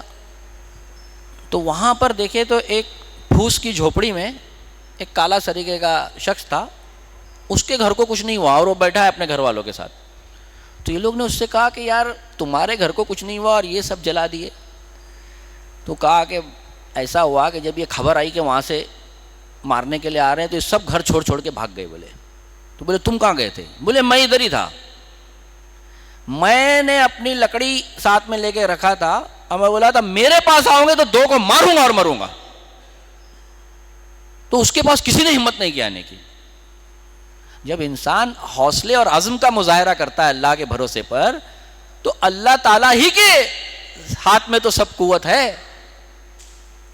تو یہ کیا ہے, یہ چیز یہ بتاتی ہے کہ اللہ کی نصرت کیسے آتی ہے. اسی لیے ساتھ میں آخر میں علیم اور حکیم آیا. دراصل دیکھو کیا ہوتا ہے, اس آیت کی بنیادی اسپرٹ کیا ہے کہ اللہ تعالیٰ کی مرضی اگر معلوم ہو جائے, چاہے تمہیں خطرات کتنے بھی لگ رہے ہو, تم اس مرضی کو پورا کر لو. تمہارا ذہن نہیں سمجھ سکتا کہ اللہ نے تمہارے اس میں کیا خیر پنہا رکھا ہے, اس لیے کہ اللہ علم اور حکمت والا ہے. اور اللہ علم اور حکمت والا ہے کیسے ہے کہ دیکھو یہ مسلمانوں کے علم میں تھا کہ ابو سفیان واپس آنے والا ہے؟ نہیں تھا. اور حکمت کیا تھی؟ سب سے پہلی حکمت یہ تھی کہ اللہ تعالیٰ نے اس شکست کو فتح میں مسلمانوں کے لیے بدل دیا, ان کے حوصلوں کو بلند کر دیا. حکمت یہ ہوتی ہے کہ کتنے لوگوں کے درجات اللہ تعالیٰ نے اس میں کیا کر دیے, بڑے کر دیے. یہ جو آخر مومنٹ تک تعاقب ہے یہ بہت ضروری ہوتا ہے. اور اللہ تعالیٰ علم اور حکمت والا ہے. اللہ تعالیٰ کن کے کیا درجات کو بڑا کرنا چاہتا ہے ہم اور آپ نہیں جان سکتے. کسی کو اللہ تعالیٰ شہادت کا مقام دینا چاہتا ہے, کسی کو اللہ تعالیٰ اس کے واسطے سے بہت سے دوسری قوموں کو, جو قرآن یہ کہتا ہے کہ تم کچھ لوگوں کو تو جانتے ہو تمہارے دشمن ہیں, کچھ اور لوگوں کو تم نہیں جانتے ہو. تو جب انسان یہ اسٹرگل کرتا ہے تو ان کے حوصلوں کو بھی اللہ کیا کر دیتا ہے, پست کر دیتا ہے, جس کو انسان نہیں جانتا. یہ سمجھنا چاہیے. یہ ہماری سب سے زیادہ ویکنیس ہے کہ ہم کسی کام کو اس کے اینڈ تک کرنے کے لیے مستقل مزاجی سے, یہ قوم کے اندر سب سے بڑا ڈرا بیک ہے. اسی لیے آج افغان جنگ سے لے کر آج تک 1 کروڑ مسلمان مارے گئے ہیں. اگر آپ عراق, شام, افغانستان کا کیلکولیشن کریں گے, یہ کیوں ہو رہا ہے؟ کیوں اللہ تعالیٰ اس قوم سے ناراض ہے جبکہ یہ آخری نبی کی امت ہے؟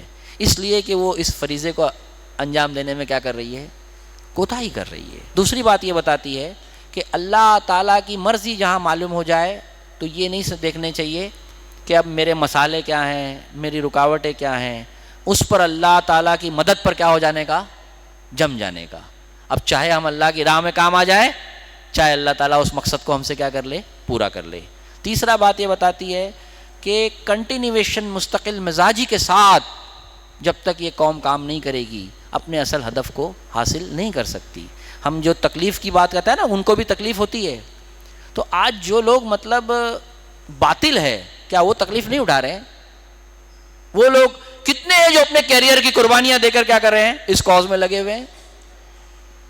کیا تو ایمان والوں کو تو دنیا اور آخرت دونوں ہے، وہ کیوں نہیں لگا ہے؟ تو اس کی طرف یہ آیت کیا کر رہی ہے؟ توجہ دلا رہی ہے نا. ایک وہی آیت کے تحت میں ایک بات بتا کر ہم لوگ دوسری آیت پہ جائیں گے. دیکھو، میں نے ایک مراٹھی اسپیچ کی آپ کو بات کی ہے نا. اب صحابہ کا معاملہ کیسا تھا؟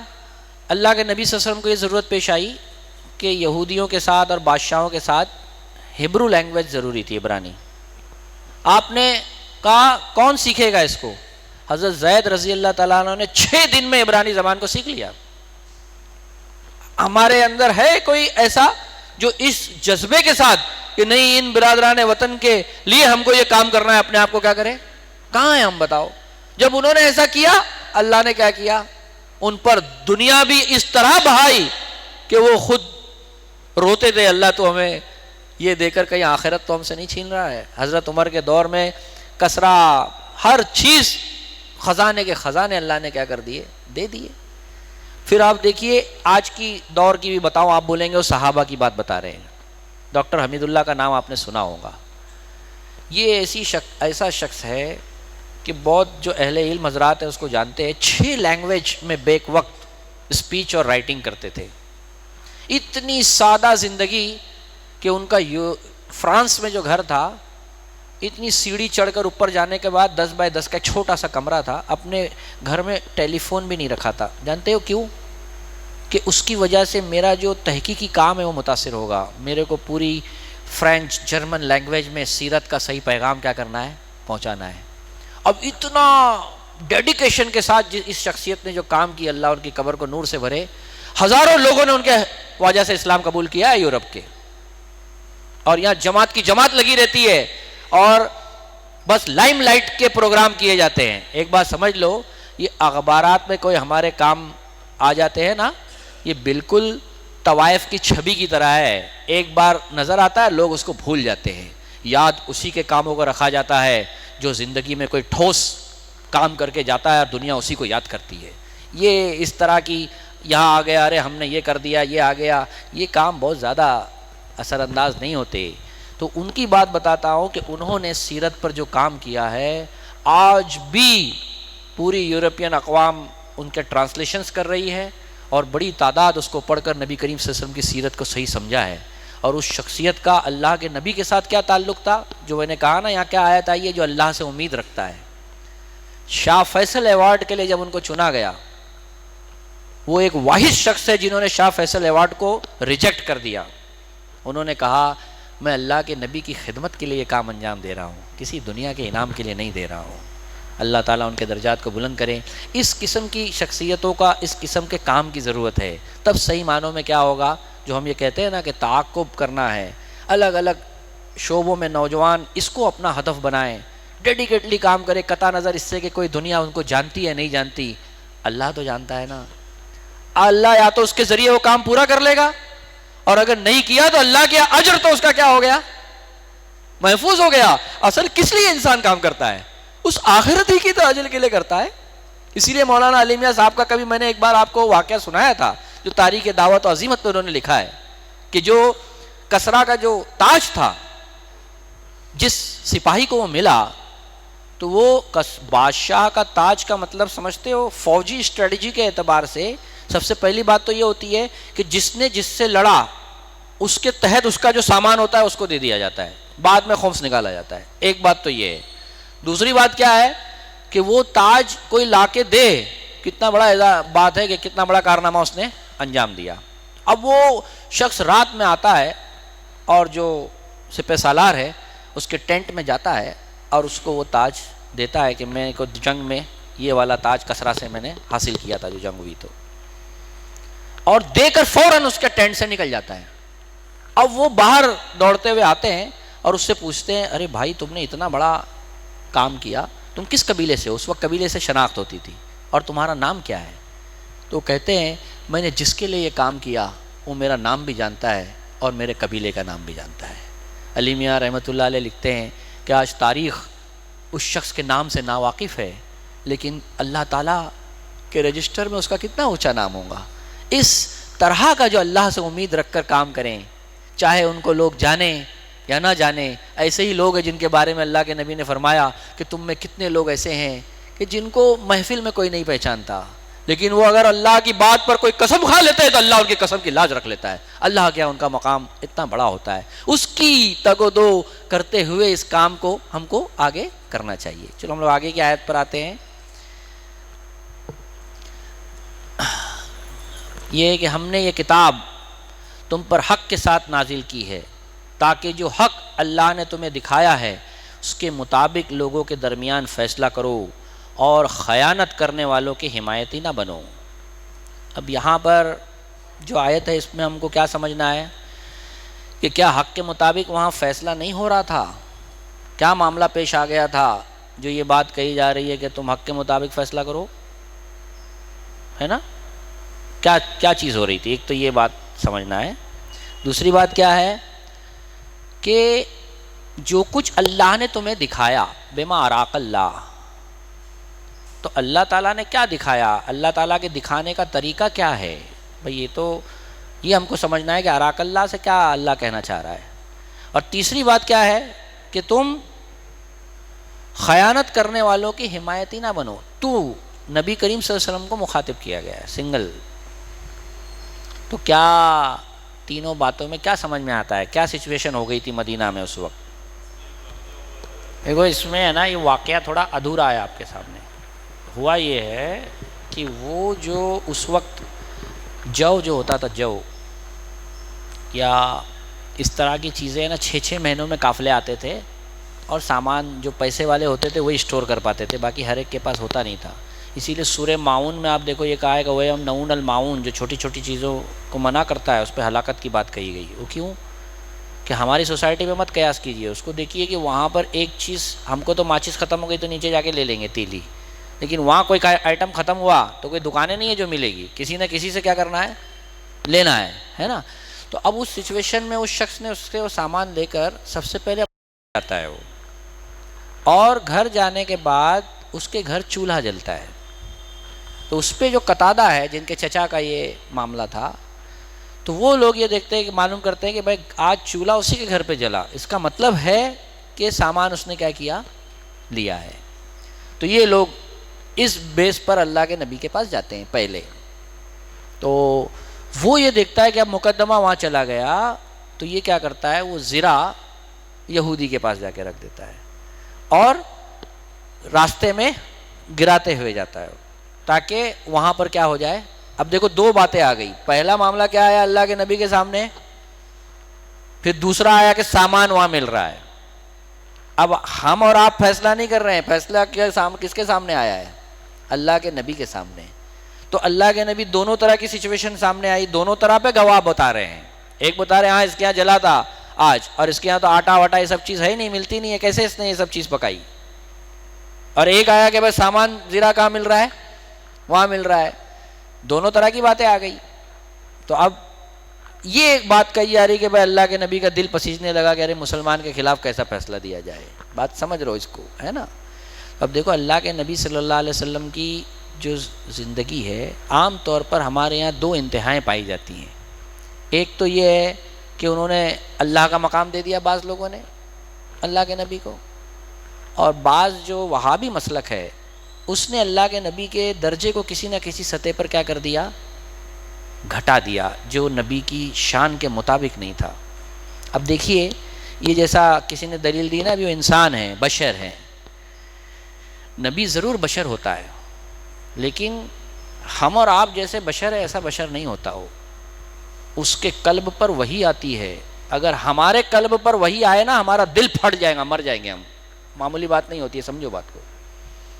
پھر نبی بشر ہے تو آپس میں جو ہم لوگ گفتگو کرتے ہیں ایک دوسرے سے، تو نبی کے لیے کیا کہا گیا کہ نبی کو بلند آواز سے مت بلایا کرو، ایسا نہیں ہو جائے کہ تمہارے اعمال کیا ہو جائے، ضائع ہو جائے. مطلب بشر سے کوئی ایک الگ حیثیت ہو گئی ان کی. تیسری بات آپ دیکھو کہ بعض جگہ ہمارے یہاں یہ مسلک میں آ گیا کہ نبی بڑے بھائی جیسا ہوتا ہے. تقویۃ الایمان میں یہ بات آئی ہے. تو کیا نبی کا مقام بڑے بھائی کی طرح ہوتا ہے؟ بھائی بڑے بھائی کو انسان کبھی کبھی غصے میں آواز بلند کر کے بھی بول دیتا ہے. کیا اللہ کے نبی کے سامنے بلند آواز سے بات کر سکتا ہے؟ اگر بلند آواز سے بات کیا تو اس کا ایمان کیا ہو جائے گا، ضائع ہو جائے گا، اور کہا تم کو خبر بھی نہیں ہوگی.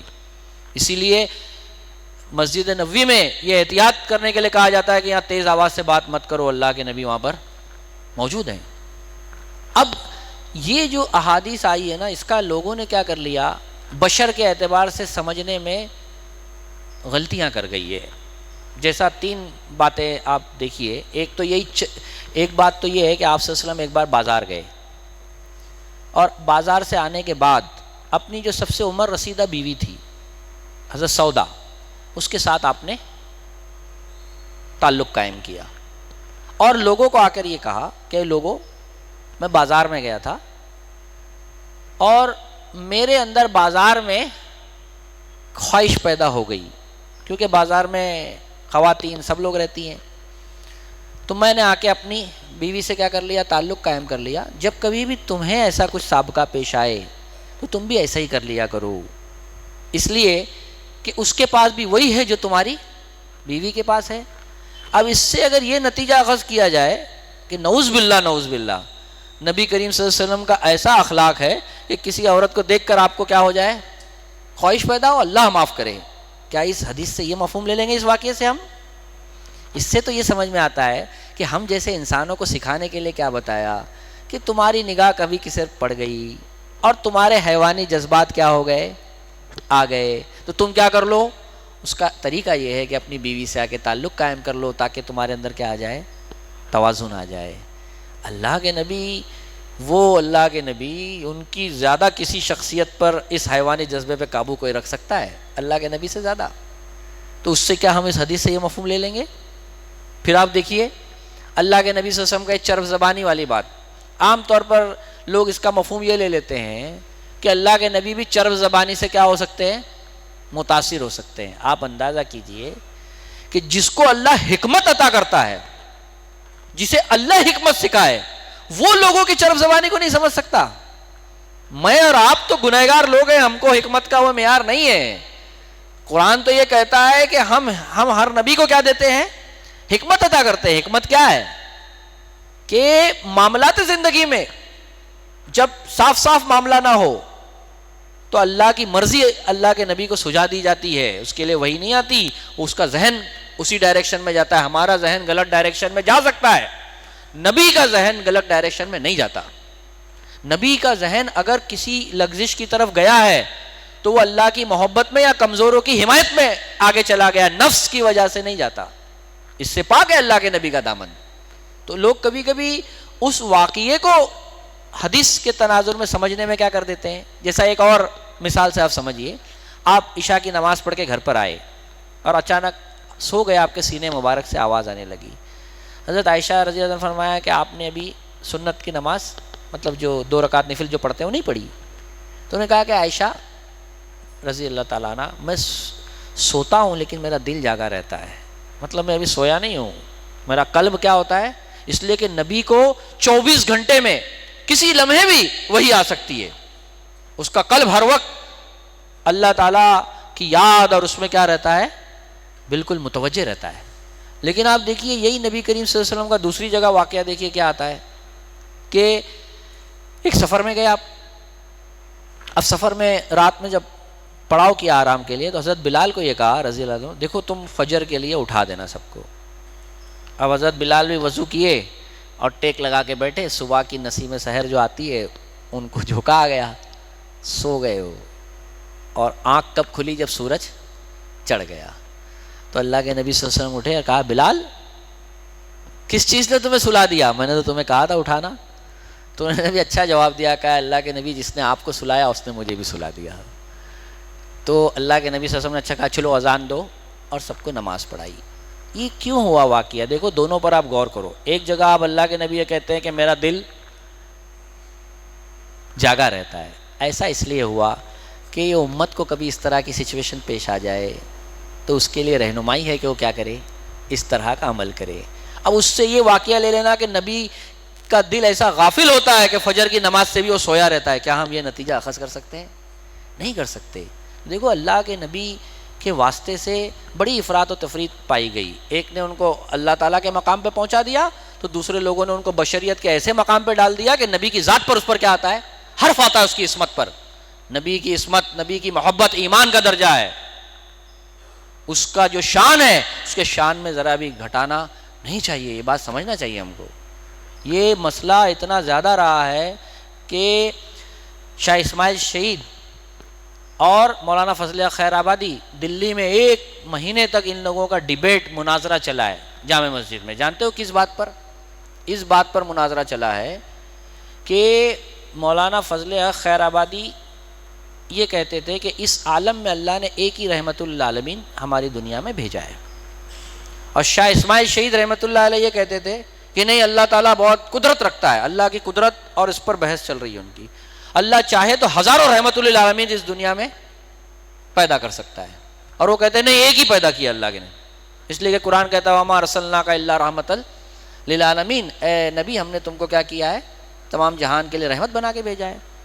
اب مولانا فضل خیر آبادی جو تھے، غالب کا جو دیوان غالب ہے اس کو اختصار کے ساتھ جسٹ انہوں نے لکھا ہے، وہ جو اشعار سلیکٹ کر کے. تو یہ غالب کے پاس گئے اور انہوں نے کہا کہ یار تم میرے فیور میں کچھ بولو، تمہاری بھی ایک مطلب مقام ہے. تو غالب دیکھو جو عالم نہیں تھا، اور یہ دونوں عالم ہیں، مولانا فضل خیر آبادی بہت بڑے عالم ہیں، شاہ اسماعیل شہید رحمۃ اللہ علیہ کو آپ جانتے ہیں. غالب نے یہ کہا ہے کہ دیکھو اس دنیا میں جہاں ہم رہتے ہیں یہاں تو اللہ نے ایک ہی رحمت للعالمین بنایا، لیکن اللہ تعالیٰ اس پر قدرت رکھتا ہے کہ ایسی اور دنیایں بنائے اور ایسے اور رحمت للعالمین وہاں پیدا کر دے. اللہ کی قدرت پر بھی حرف آنے نہیں دیا اس نے، اور نبی کریم صلی اللہ علیہ وسلم کی ذات پر بھی اس نے کیا کر دیا ان کے مقام کو کہ وہی رحمت للعالمین ہے. دیکھو کیا ہوتا ہے، کبھی کبھی تعصبات، کبھی کچھ اس طرح کی سوچ اور فکر ہماری گفتگوؤں میں، باتوں میں نبی کے مقام کو کیا کر دیتی ہے؟ اس کے مقام سے گرا دیتی ہے. اس کو سمجھنا چاہیے. اس لیے میں نے پہلے ہی آیت میں سوچا اس کو کلیئر کریں کہ اس میں بعض عام طور پر نبی کی ذات پر یہ آ گیا ہے کہ ایک بہت بڑے آج کے مفسر نے بھی اپنے درس میں یہ بات کہہ دی ہے کہ نبی کا دل مسلمان کی طرف کیا ہونے لگ گیا؟ پسیجنے لگ گیا کہ مسلمان کے خلاف کیسے معاملہ کر دیں. اور اس کے تحت یہ گفتگو آ گئی جو ہم نے کسی نے بشر کی، کس نے کیا کیا مثالیں دے دیں. تو اس کو سمجھنا چاہیے کہ نبی کی ذات کا کیا مقام ہوتا ہے نا. ٹھیک ہے، اب ہم لوگ اس میں یہ ٹکڑے پر آتے ہیں جو اصل آیت کا ہے. اس کو اس لیے میں نے کلیئر کیا کہ یہ ایک اس آیت کے تحت بہت ساری لوگوں کے ذہن میں یہ بات آتی ہے. اگر آپ کا کچھ سوال ہو تو آپ پوچھ سکتے ہو بھی، اگر میں نے کوئی بات غلط کی ہو اللہ کے نبی کے مقام کے حوالے سے تو آپ بتا سکتے ہو. دیکھو ابھی اس میں ہم لوگوں کو یہ سمجھنا ہے کہ بات واقعہ آیا ہمارے سامنے ہے نا، تو وہاں سامنے کون تھا؟ یہودی. یہودی پر الزام لگا دیا گیا، اور سپورٹ لوگ کس کو کر رہے ہیں؟ مسلمان کو. کیا معاملہ ہو رہا ہے؟ اور قرآن کہتا ہے نبی تم حق کے مطابق کیا کرو. کیا اس وقت کی سوسائٹی میں کیا چلن تھا، کیا معاملہ تھا؟ جی عصبیت تھا. کیا عصبیت تھی؟ کئی عصبیتیں ہوتی ہیں کئی طرح کی. یہاں کون کون سی عصبیتیں کام کر رہی ہیں؟ ہاں کیا؟ قبائلی عصبیت. ٹھیک ہے، ایک قبائلی عصبیت ہے، اور رشتہ داروں کے جذبات کام کر رہے ہیں. یہ سب پھر ہم اس کو سمجھیں گے کہ یہ کیسے اثر انداز ہوتی ہیں. اور کیا ہے خاص بات ہے؟ ہاں یہاں تو غریب امیر کا معاملہ نہیں ہے، یہاں دوسرا معاملہ ہے خاص. ہاں دین کو نہیں. سامنے کس کے اوپر الزام لگایا جا رہا ہے؟ ہاں قومی جذبہ. یہ بہت اہم باتیں ہیں جو اس آیت کے تحت ہم کو سمجھنا ہے. کیا آ رہی ہے بات؟ ایک قومی جذبہ، دوسرا ٹرائبل سائیکولوجی، تھرڈ کیا ہے؟ رشتہ داریاں. یہ چیز انسان کو انصاف پر آنے میں کیا کر دیتی ہے؟ رکاوٹ بن جاتی ہے. برابر ہے. اب ہمارے کو یہ دیکھنا ہے کہ اس وقت یہ ہو رہا تھا، ہے نا. اور ایک اور جو کسی نے کہا، کیا کہا تھا؟ امیر اور غریب، ہے نا. یہ فیکٹر بھی ایک کیا ہوتا ہے؟ انسان کا ہوتا ہے. جیسا بنو مخزوم کی عورت نے چوری کی تھی تو کون سی سائیکالوجی کام کی وہاں؟ کہ اتنے بڑے گھرانے کی عورت نے چوری کی، اس کو کیا چوری کی سزا دی جائے؟ تو آپ نے بولا بھائی نبی کے سامنے کون کہے گا جا کے بات؟ تو بولے کیا کرو، اسامہ جو اس وقت نوجوان تھے ان کو کہا جا کے تم کیا کرو، سفارش کر دو. اب وہ ان کی عمر نہیں تھی اتنی، وہ مسئلے کو سمجھ نہیں پائے، جا کے انہوں نے کیا کیا؟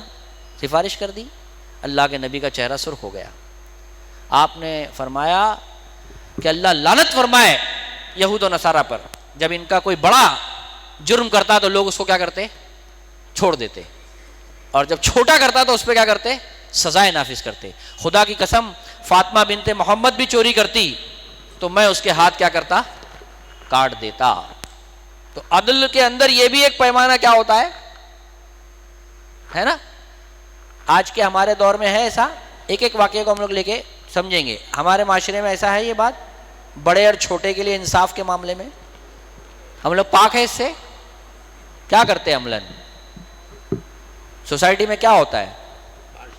ہاں، پارشلٹی کون سے مقامات پر ہوتی ہے، کب ہوتی ہے؟ غریب کے حق میں فیصلے کمزور وہ پڑتے ہیں. بڑے بڑے چھوٹے کی بات ہو رہی ہے، قریب اور اس کے پر بھی آئیں گے ہم لوگ. بڑے چھوٹے کے معاملے میں کہاں ہوتی پارشلٹی؟ آپ دیکھتے ہو کدھر ہوتی ہے؟ ہاں ہاں، کس کا؟ سلمان خان. انہوں نے کہا سلمان خان کا معاملہ آ گیا تو پورا میڈیا چیخ رہا ہے نا. اور اگر کوئی بیچارہ ایک غریب یہ کام کرتا تو اس کو ابھی تک سزا بھی ہو کے کیا ہو جاتا تھا؟ ہو جاتا تھا نا. وہ کیوں ابھی تک اس کو باقی ہے؟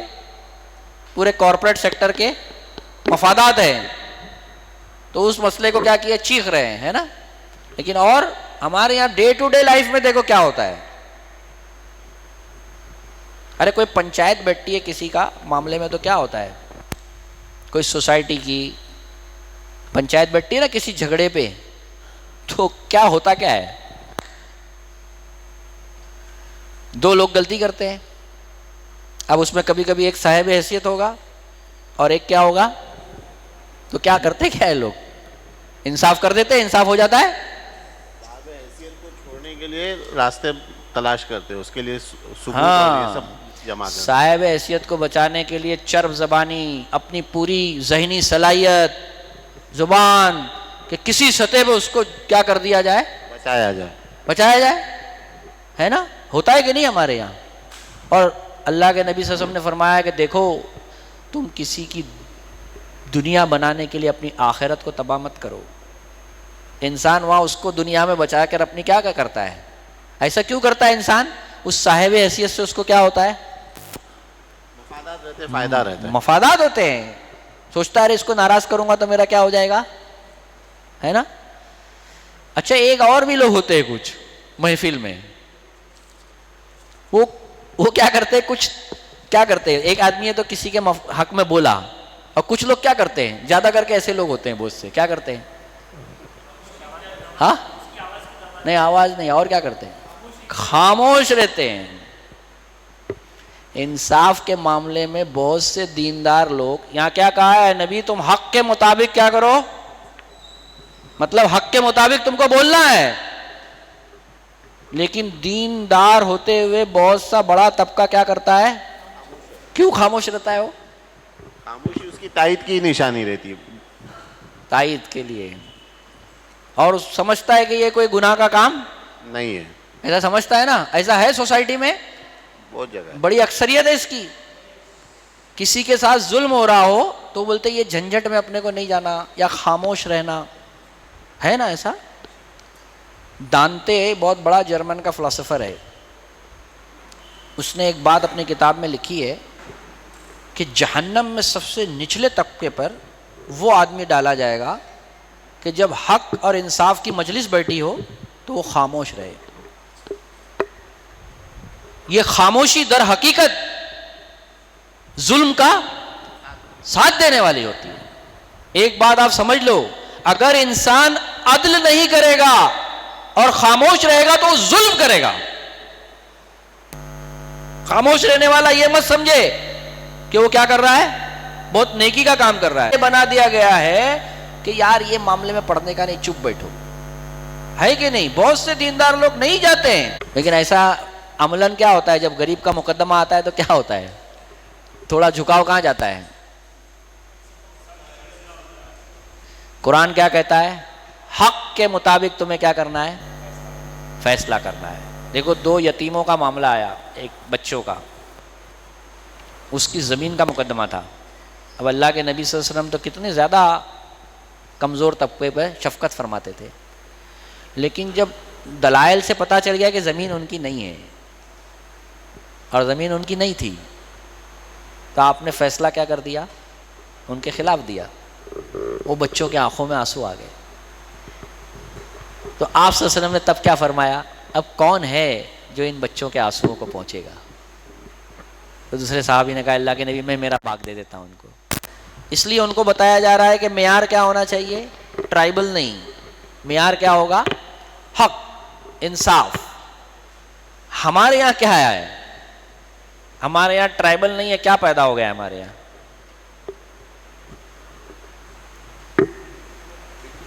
ہاں فرقہ بندی ہو گئی ابھی، فرقہ بندی، مسلکی گروہ بندی، جماعت بندی. تو جماعت بندی کے معاملے میں انصاف کا دامن تھامتا ہے آدمی، کیا کرتا ہے؟ نہیں، اصل میں انصاف سے دور ہو کے آدمی جماعت کی فیور کرتا ہے. جس جماعت میں ہے اس کا ہے تو اس کو کیا کرنا ہے، سپورٹ کرنا ہے. اس کو کہیں گے تعصبات. مسلکی جماعتی کیا آ گئے ہیں، تعصبات.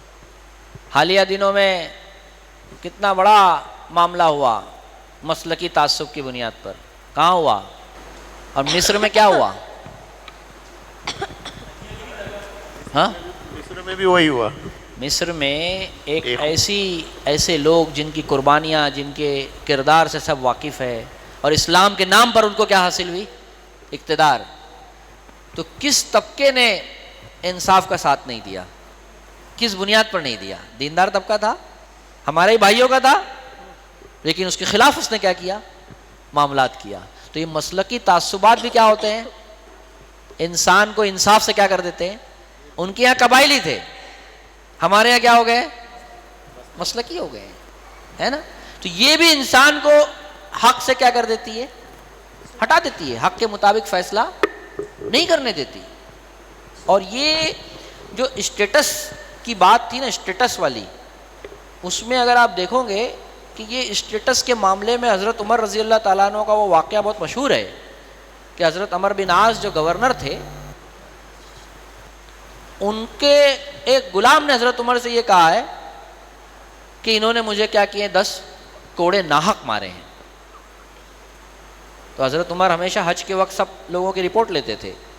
ان کی جب رپورٹ لیے تو انہوں نے کہا کہ یہ بات صحیح ہے. جب تحقیق ہو گئی تو ہاں کہ بھائی انہوں نے ظلم کیا ہے ان پر. تو انہوں نے کوڑا دیا، کہا پوری محفل میں سب کے سامنے ان کو کیا کرو، 10 کوڑے لگاؤ. تو اب وہ حضرت عمر کے پاس آئے رضی اللہ تعالیٰ عنہ اور کہا امیر المومنین، آپ ان کمزوروں کو یہ اختیار دے دیں گے تو ہم اتنا بڑا ایڈمنسٹریشن کہاں سے چلائیں گے. بہت لاجیکلی بات کی تھی انہوں نے. جیسا ہمارے یہاں صدر جمہوریہ ہے تو اس پر کیس تم نہیں کر سکتے ہو ڈائریکٹ، کچھ پروٹوکولس ہیں ان کے. انصاف کے دائرے کے لیے ان کو کیا کیا گیا ہے، کچھ الگ مقامات دیے گئے ہیں، ہے نا. اور وہاں حضرت عمر سے جب انہوں نے یہ بات کہی تو حضرت عمر رضی اللہ تعالیٰ عنہ نے وہ تاریخی جملہ کہا ہے کہ ان کو، انہوں نے کہا تھا کہ ان غلاموں کو آپ یہ اختیار دے دیں گے تو ہم ایڈمنسٹریشن کیسے چلائیں گے. کہا ان کی ماؤں نے تو ان کو آزاد جنا تھا، تم نے کب سے ان کو غلام سمجھ لیا. کہا لو 10 کوڑے لگاؤ ان کے سب کے سامنے. پھر کہا اچھا رک جاؤ، میں اس کے ساتھ اگر کوئی معاہدہ کر لوں تو آپ راضی ہیں؟ تو بولے میرے سامنے کرو. تو 1 کوڑے پر 10 درہم پر کیا کیا ہے انہوں نے، سیٹلمنٹ کیا ہے. تب وہ غلام نے کیا کیا ہے، یہ انصاف کا معیار کیا کیا ہے، قائم کیا ہے. تو یہ جو چیز ہے، یہ چیز کو دھیان رکھنی چاہیے. اور آپس کے تعصبات اسلام کو نقصان پہنچا دے یا حق کے خلاف انسان گواہی دے، اس سے کیا ہونا چاہیے؟ دور رہنا چاہیے۔ دوسرا ہم نے کیا سمجھا تھا؟ رشتہ داریاں ہے نا، رشتہ داری میں کیا ہوتا ہے انصاف کے معاملے میں؟ رشتہ داروں کے حق میں انسان بولتا ہے ان کے خلاف؟ باپ کے خلاف بولے گا؟ باپ کے خلاف گواہی دے گا کوئی اگر باپ غلط کر رہا ہے تو؟ دیکھا ہے آپ نے ایسا؟ عام طور پر کیا ہوتا ہے؟ فیور کرتا ہے، فیور کرتا ہے نا، ہاں، بچانے کی کوشش کرتا ہے۔ آنا کہ یہاں کیا کہا جا رہا ہے؟ حق کے مطابق تم کیا کرو گے؟ فیصلہ کرو گے۔ امام محمود الدین فرائی رحمۃ اللہ علیہ کا واقعہ آپ کو معلوم ہے نا، بہت بڑے مفسر قرآن ہیں، ان کے والد ہے بہت بڑے زمیندار تھے، تو انہوں نے کچھ زمین غیر مسلم کی لے لی تھی، لیکن ان کا جو تقویٰ طہارت تھا امام محمود الدین فرائی رحمۃ اللہ علیہ کا، کہ مولانا ابوالکلام آزاد رحمۃ اللہ علیہ جیسا اتنا علم کا بحر الذخار جس کو کہیں گے، وہ 1 مہینے تک ان سے قرآن سیکھنے کے لیے ان کے ساتھ رہا ہے۔ لیکن کئی حمید الدین فرائی صاحب نے اس کا اپنی سیرت میں تذکرہ نہیں کیا ہے، دوسرے لوگوں نے بتایا ہے کہ یہ بھی میرے شاگرد رہے ہیں۔ ورنہ آج کل انسان علم بھی کسی کو سکھاتا ہے تو محفل میں کیا بولتا ہے؟ یہ میرے کیا ہیں؟ شاگرد۔ شاگرد تو یہ بول سکتا ہے یہ میرے استاد رہے ہیں، لیکن استاد یہ بولے یہ میرا شاگرد ہے، یہ میرا شاگرد ہے، یہ انہوں نے نہیں کہا۔ اب وہ کیس میں ہوا یہ کہ وہ غیر مسلم جو تھا اس نے کورٹ میں، الہ آباد ہائی کورٹ میں یہ کہا کہ یہ ان کا بچہ اگر یہ گواہی دے دے کہ یہ زمین میری نہیں ہے تو میں اس کو ایکسیپٹ کر لوں گا۔ اب باپ بھی خوش ہو گیا، بچے کو بلا دیے۔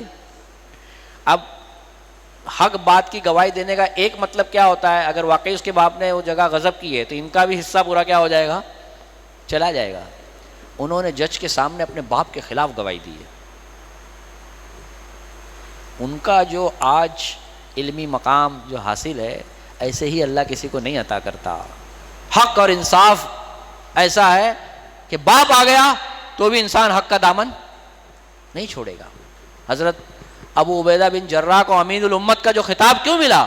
غزوہ بدر میں اپنے حق کی جب بات آ گئی تو باپ کا سر قلم کر دیا انہوں نے۔ معمولی بات ہے۔ اسی لیے رشتہ داروں کے پہلو سے بھی ایسا نہیں ہوگا۔ رشتہ داروں میں تو باپ کی بات آئی، اولاد کے لیے کیا کرتا ہے انسان؟ اولاد غلطی کرے تو اس کو انصاف دلاتا ہے؟ کرتا ہے انسان؟ کیا ہوتا ہے؟ اس میں یہ آیت بڑی اہم ہے۔ انصاف جو ہے نا، عدل، یہ ایسی حقیقت ہے اس پوری کائنات کی کہ اگر آپ پورے سسٹم پر غور کریں گے تو پورا سسٹم عدل پر کیا ہو رہا ہے؟ چل رہا ہے۔ جیسا قرآن سورہ رحمان میں کیا فرماتا ہے کہ ہم نے اس میں ایک میزان قائم کی، دیکھو تم میزان میں خلل اندازی مت کرو۔ اور رسولوں کو بھیجنے کا مقصد بھی کیا بتایا؟ وَلَقَدْ أَرْسَلْنَا رُسُلَنَا بِالْبَيِّنَاتِ وَأَنزَلْنَا مَعَهُمُ الْكِتَابَ لِيَقُومَ النَّاسَ بِالْقِسْطِ۔ تو یہ عدل بہت اہم چیز ہے، لیکن اس کے اندر جو رکاوٹیں آتی ہیں اس پر ہم لوگ ڈسکس کر رہے ہیں۔ اس کا مطلب یہ نہیں ہے کہ صرف ہم کو یہ معلوم ہو ہاں ایسا ہے، بلکہ یہ ہمارے اپنے روزمرہ کے معاملات میں جو ہم فیس کرتے ہیں اس کو ہم کو سوچنا چاہیے کہ ہم عدل کے معیار کو کیا کریں؟ قائم کرنے کی کوشش کریں۔ سماج میں بعد میں ہوگا، پہلے ہم اپنے جہاں اختیار ہے وہاں تو عدل انصاف قائم کریں۔ اب بات ہماری اصل میں چل رہی تھی اولاد کے بارے میں۔ اولاد کے باب میں بھی انسان کا یہی رویہ ہوتا ہے۔ یہ جو اولاد کا معاملہ آتا ہے تو انسان کا دل کیا ہو جاتا ہے؟ تھوڑا جانے اس کو کسی طرح کیا کر لیا جائے؟ بچا لیا جائے۔ تو یہ بھی عدل و قسط کے معیار پہ نہیں ہے۔ اگر آپ دیکھیں گے آج پوری قوم جو ہے بحیثیت انسانیت، وہ بھی عدل کے معیار پہ نہیں پہنچ سکی ہے۔ اس نے اقوام متحدہ بنایا۔ دیکھو غور کرو کیا ہے؟ اقوام متحدہ، قوموں کی گیدرنگ، جماعت، مطلب وہاں انصاف کس کی بنیاد پر ہوگا؟ باتیں قوموں کے اپنے مفادات پر۔ امریکنز ہیں، اس کو اگر کچھ ہو گیا تو پورے افغانستان میں 19 لاکھ لوگوں کو اس نے کیا کر دیا؟ تہس نہس کر دیا۔ معذور کر دیا، بیوہ بنا دیا گیا، آتش برسائی گئی۔ عدل کے اس معیار پر اس امت کو کیا کہا جا رہا ہے کہ تم قائم ہو جاؤ تاکہ لوگ اس عدل اور انصاف کے معیار پر کیا ہو جائے، اپنے آپ کو لا سکے کہ یہ انصاف کا معیار ہے۔ تو ابھی ایک مسئلہ جو ہمارا تھا ڈسکس میں، وہ قومی جذبے کا تھا۔ قومی جذبے کے اعتبار سے ایک تو انہوں نے یہ کبڈی کی مثال دی، ہمارے یہاں قومی جذبے کے اعتبار سے عدل و انصاف کے معیار ہوتا ہے، باقی کیا ہوتا ہے جب آپس میں کسی غیر مسلم سے کچھ معاملات ہو جاتے ہیں تو کیا ہماری زبان سے نکلتا ہے، کیا نکلتا ہے، کیا بولتے ہیں، کاف کو سپورٹ کرتا ہے۔ لوگ عجیب نظر سے دیکھتے ہیں، ارے وہ تو کاف ہے نا، تم کو اس کو کیوں کرنا چاہیے؟ تو کیا کاف لوگ عدل کے مستحق نہیں ہوتے ہیں؟ ایسا ہے؟ قرآن کیا کہتا ہے؟ لتحکم بین ناس آیا ہے نا، تمام انسانوں میں کیا کرو، عدل کو قائم کرو۔ عموماً ہمارے یہاں دیکھو نا کیا ہوتا ہے، کسی مسلم اور غیر مسلم کے کچھ معاملات آتے ہیں تو انصاف کے معیار میں پڑ رہا کدھر جھکتا ہے، مسلمانوں کا، مسلمانوں کی طرف۔ عدل کا وہ معیار ہم نے نہیں پیش کیا، اسی لیے لوگ اسلام کی طرف بھی جھک نہیں رہے۔ اب ہم لوگ اراک اللہ پہ بات کرتے ہیں، پھر میں آخر میں جیسے منٹ اس آیت پر کچھ باتیں کہوں گا تاکہ آپ کو اور برابر سے سمجھ میں آ جائے بات۔ اس میں یہ آیا ہے کہ حق کے مطابق فیصلے کرو۔ اب اس میں جو رکاوٹیں تھی وہ ہم نے ڈسکس کیا، اور ایک کیا کہا، جو اللہ نے تم کو دکھایا ہے، بما اراک اللہ، یہ کیوں آیا لفظ یہاں؟ بھائی حق تو قرآن میں دیا ہوا ہے نا معیار، پھر اراک اللہ کی کیا بات ہے، کیوں آیا یہ؟ ہاں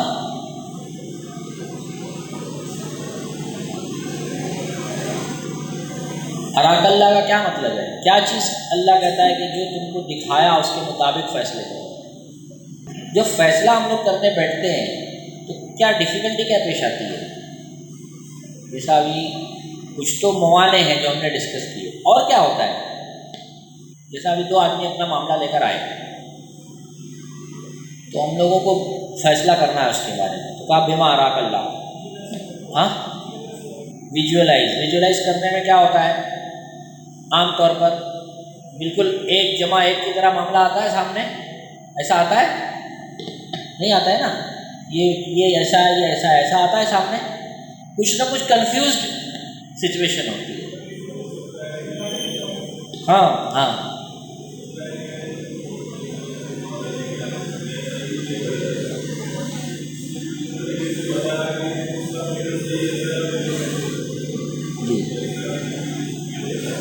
جی ایک دم دو ٹوک باتیں فیصلے کے وقت نہیں آتی، ہوتا ہے نا ایسا۔ تو اب اس میں کیا ہوتا ہے کہ انسان یہ اراک اللہ جو آیا، یہ کیوں آیا خاص، کہ انسان جب قرآن مجید کو پڑھتا ہے اور اس کے مطابق اپنی زندگی کیا کرتا ہے، گزارتا ہے، تو اللہ تعالیٰ کیا فرماتا ہے، میں اس کو ایک ایسا نور اور بصیرت عطا کرتا ہوں جس کی روشنی میں وہ معاملات کو کیا کرتا ہے، دیکھتا ہے۔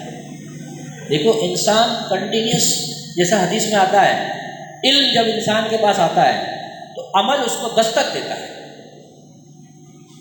اگر وہ عمل نہیں کرتا، اگر علم رخصت ہو جاتا ہے، علم رخصت ہو جاتا ہے مطلب یاد رہتا ہے لیکن اس کو فہم اور سوجھ نہیں آتی اس معاملے میں۔ یہ اسی وقت آ سکتی ہے جب انسان ان قرآن اور احادیث کے مطابق اپنی زندگی کو کیا کرتا ہے، سمجھ کے ساتھ عمل کرتا رہتا ہے۔ ایک پروسیس ہے جس سے گریجولی وہ بڑھتا ہے۔ جیسا کہا مومن کی بصیرت سے ڈرو، یہ اللہ کے عطا کردہ نور سے دیکھتا ہے۔ تو یہ نور عطا کب ہوتا ہے؟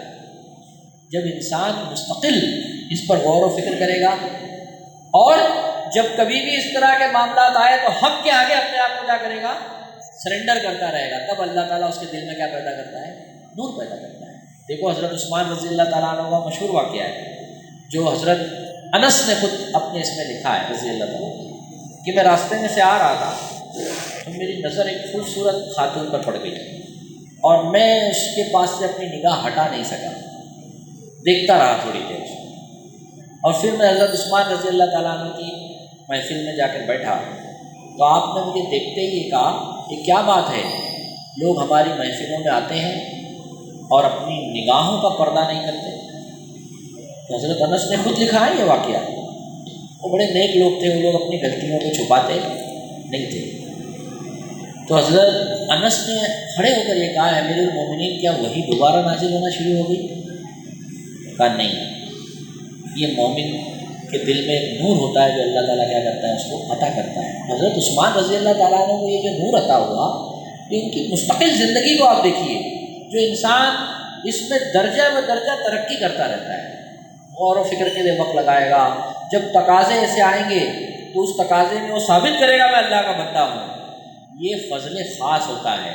اللہ تعالیٰ تو بہت ساری نعمتیں انسان کو کثرت سے دیتا ہے، لیکن فضل خاص کم لوگوں کو دیتا ہے، اس لیے کہ اس کو ایک پروسیس سے کیا کرتا ہے، گزارتا ہے۔ جو اس میں کامیاب ہوتا چلا گیا اللہ تعالیٰ اسے کیا کر دیتا ہے، بیمار آ اللہ، اس کو وہ نور و بصیرت عطا کرتا ہے جس کی روشنی میں وہ معاملات کے کیا کرتا ہے، فیصلے کرتا ہے۔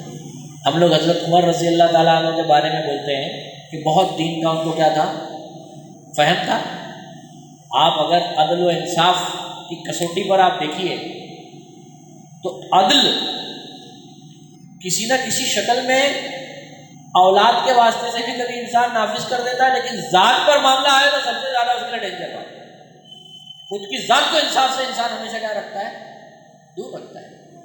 جو منصب پر ہوتا ہے اس کو اگر کوئی انگلی دکھا دے تو اس کی آنکھ منہ چڑھ جاتی ہے، یعنی مجھ کو بول رہا ہے، اس کا کیا مقام ہے، خود کو انصاف کے کٹہرے میں کھڑا نہیں کرتا۔ اللہ کے نبی صلی اللہ علیہ وسلم کو دیکھو، آپ صلی اللہ علیہ وسلم نے آخر دور میں یہ کہا ہے لوگوں، اگر میں نے کسی کے ساتھ کوئی ظلم کیا ہو تو وہ مجھ سے اس کا بدلہ لے لے۔ کیوں کہا اللہ کے نبی؟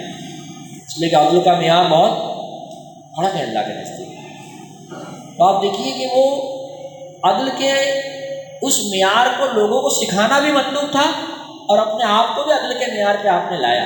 ایک صحابی اٹھے، کہا اللہ کے نبی آپ نے مجھے برچھی چبوئی تھی، کہا تم بھی مجھے چبو دو، کہا آپ کے میرے بدن میں کرتا نہیں تھا، کہا ٹھیک ہے میں بھی کرتا اٹھا دیتا ہوں۔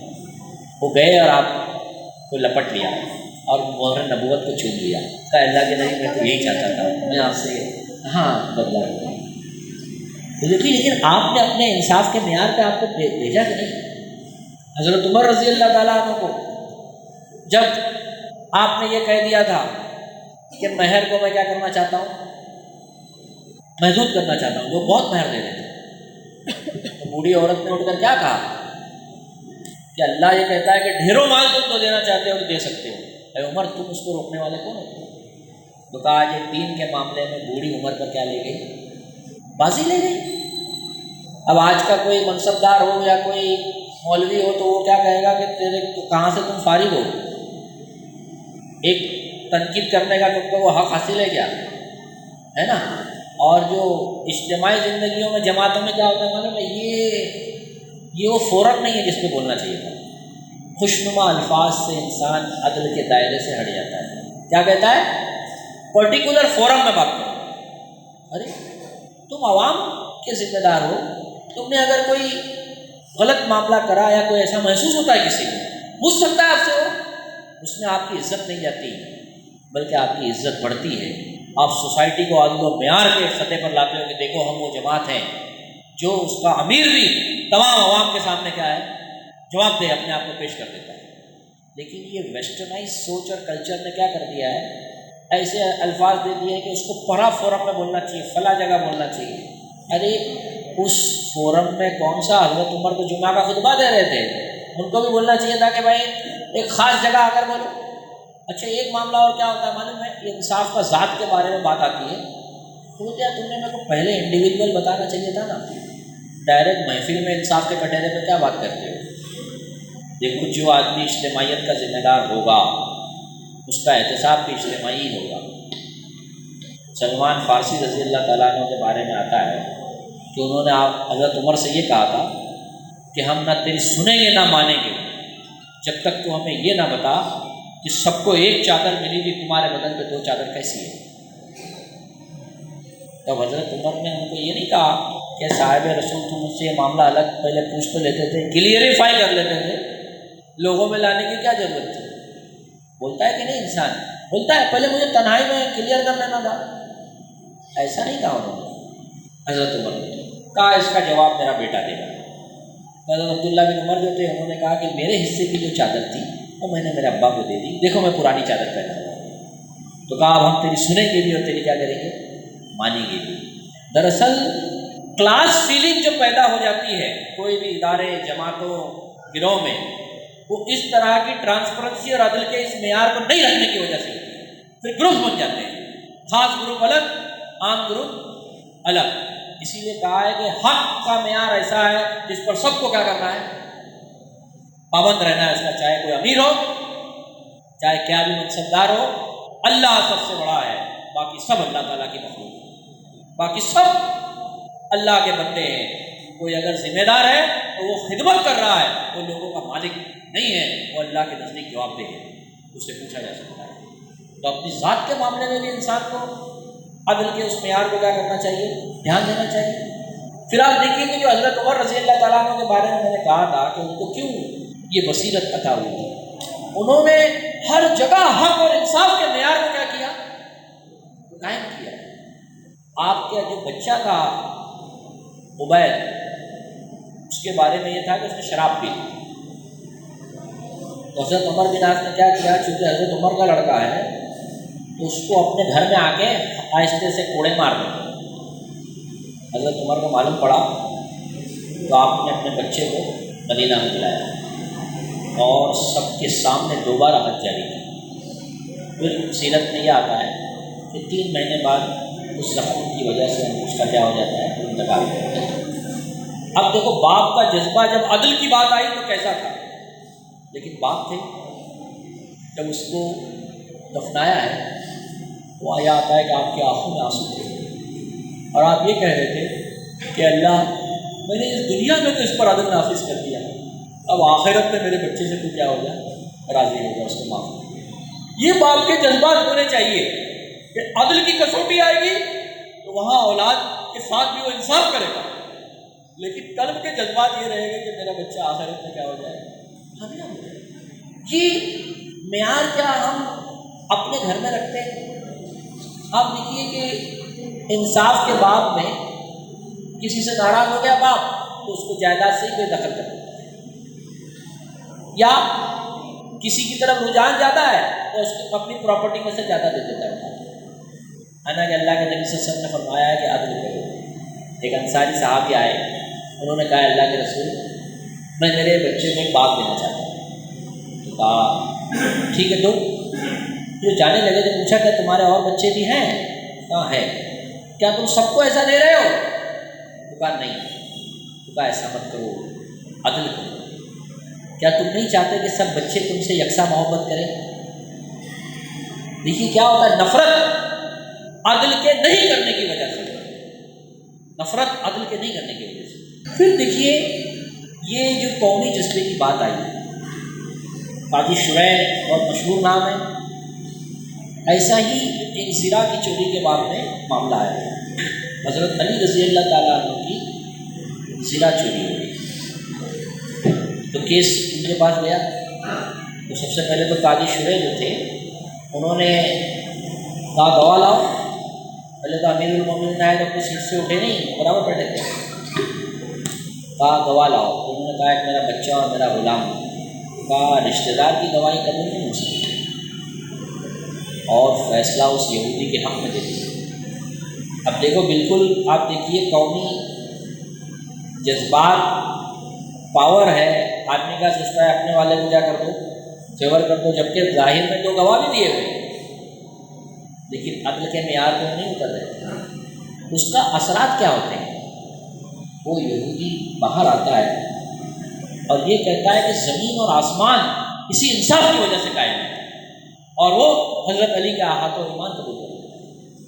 تو آج اس انصاف کے معیار کو یہ قوم اپنائے گی تو یقین جانیے یہ لوگ انصاف سے محروم ہیں، پوری دنیا اس اسلام کے آغوش میں آ جائے گی، لیکن مسئلہ یہ ہے کہ اس عدل کا پیمانہ معیار جس کے پاس ہے وہ خود عدل کے معیار پہ قائم نہیں ہے، اس نے اس انصاف اور عدل و قسط کو سمجھا نہیں، نہ اپنے گھر میں، نہ دوستوں میں، نہ کسی غیر مسلم کے ساتھ معاملہ ہو اس میں، پھر اللہ تعالیٰ کی مدد کہاں سے ہے؟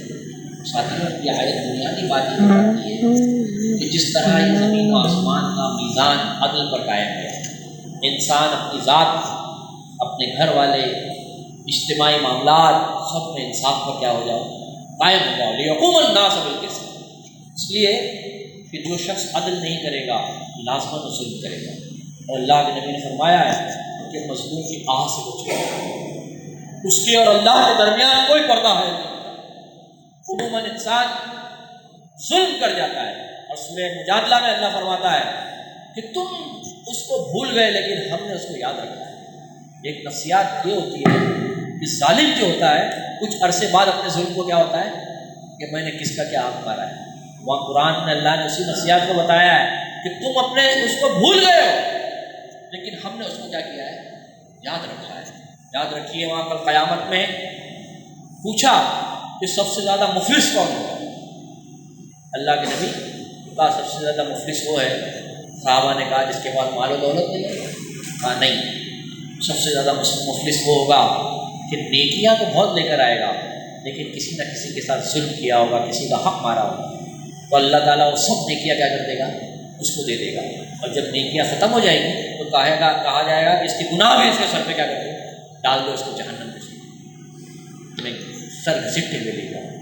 تو یہ جو عدل اور قسط کا معیار بڑا کڑا ہے، اس پر انسان کو آخر وقت تک قائم رہنا، اللہ سے توفیق طلب کرنا بہت ضروری ہے، ورنہ انسان ہوتا یہ ہے کہ پوری زندگی کرتا ہے اور بڑھاپے میں آ کے ایسے فیصلے کر جاتا ہے جو انصاف کے مطابق نہیں ہوتے۔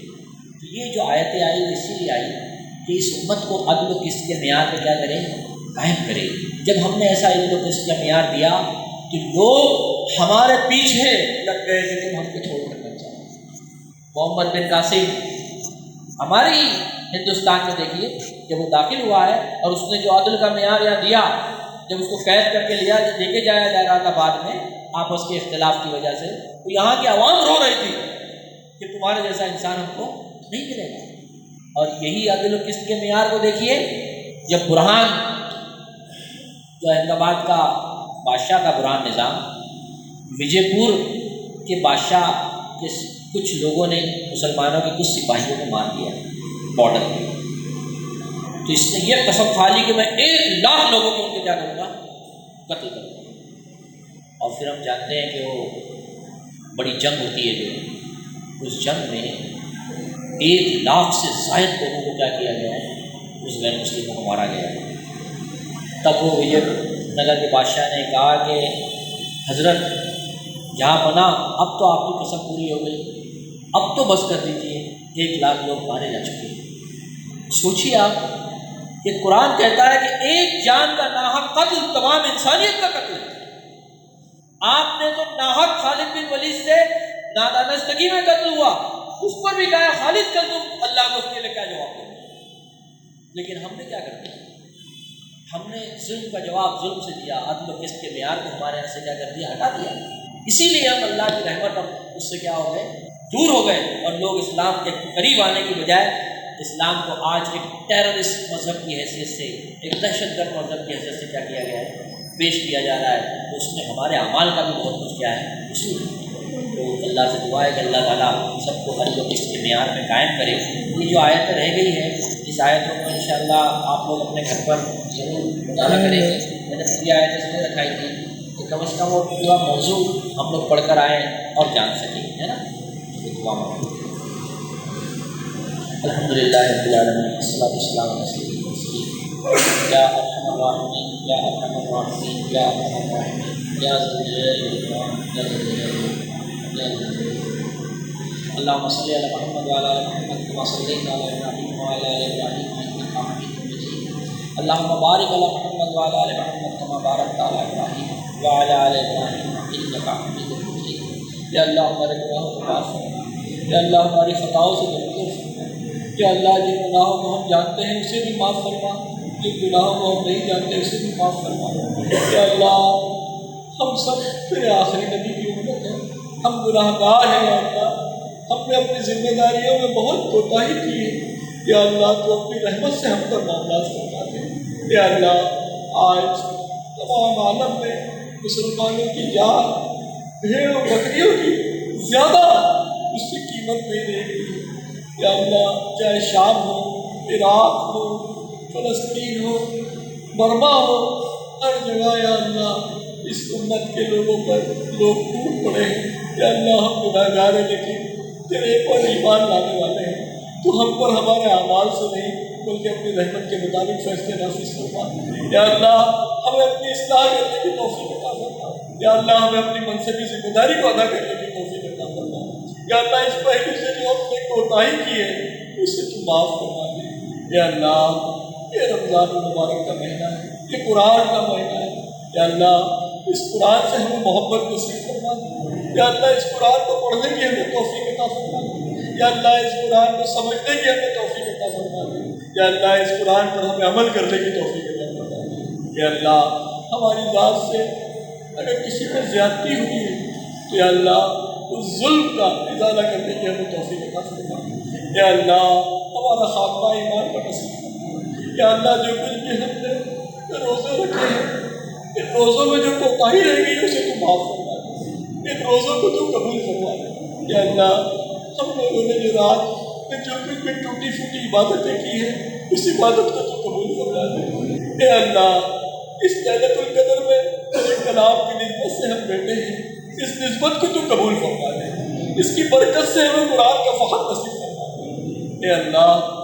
ہم سب مزدور ہیں تیرے، تو نے یا اللہ فرشتوں کے سامنے عید کے دن جب تو یہ کہتا ہے کہ یہ لوگ یہاں کیوں جمع ہوئے ہیں، یا اللہ وہ لوگ کہتے ہیں کہ اللہ انہوں نے مہینے میں روزے رکھے اور تیرا شکر کرنے کے لیے اللہ جمع ہوئے ہیں، یا اللہ تو یہ فرماتا ہے کہ مزدوروں کو اس کی اجرت دے دینی چاہیے، جاؤ میں نے انہیں معاف کر دیا، یا اللہ تو ہم سب لوگوں کا بھی شمار ان مزدوروں میں فرما دے، یا اللہ ہم سب لوگوں کا شمار ان مزدوروں میں فرما دے، ہمارا خاتمہ ایمان پر نصیب فرما، عذاب قبر سے ہمیں بچا، عذاب جہنم سے ہمیں بچا، فتنت مسیحت دجال سے بچا، یا اللہ تو ہمیں ہمارے نفس کے حوالے میں چھوڑ، یا اللہ تو ہمیں ہمارے نفس کے حوالے نہ چھوڑ، اپنی رحمت اور اپنی نگرانی میں ہمیں رکھ، یا اللہ ہم سب نے اپنے آپ پر ظلم کیا ہے مگر تو ارحم الراحمین ہے، یا اللہ ہم پر نظر عنایت فرما،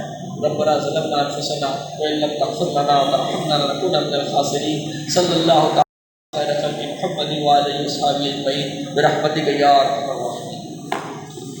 اللہ غایتنا اللہ غایتنا اللہ غایتنا والقرآن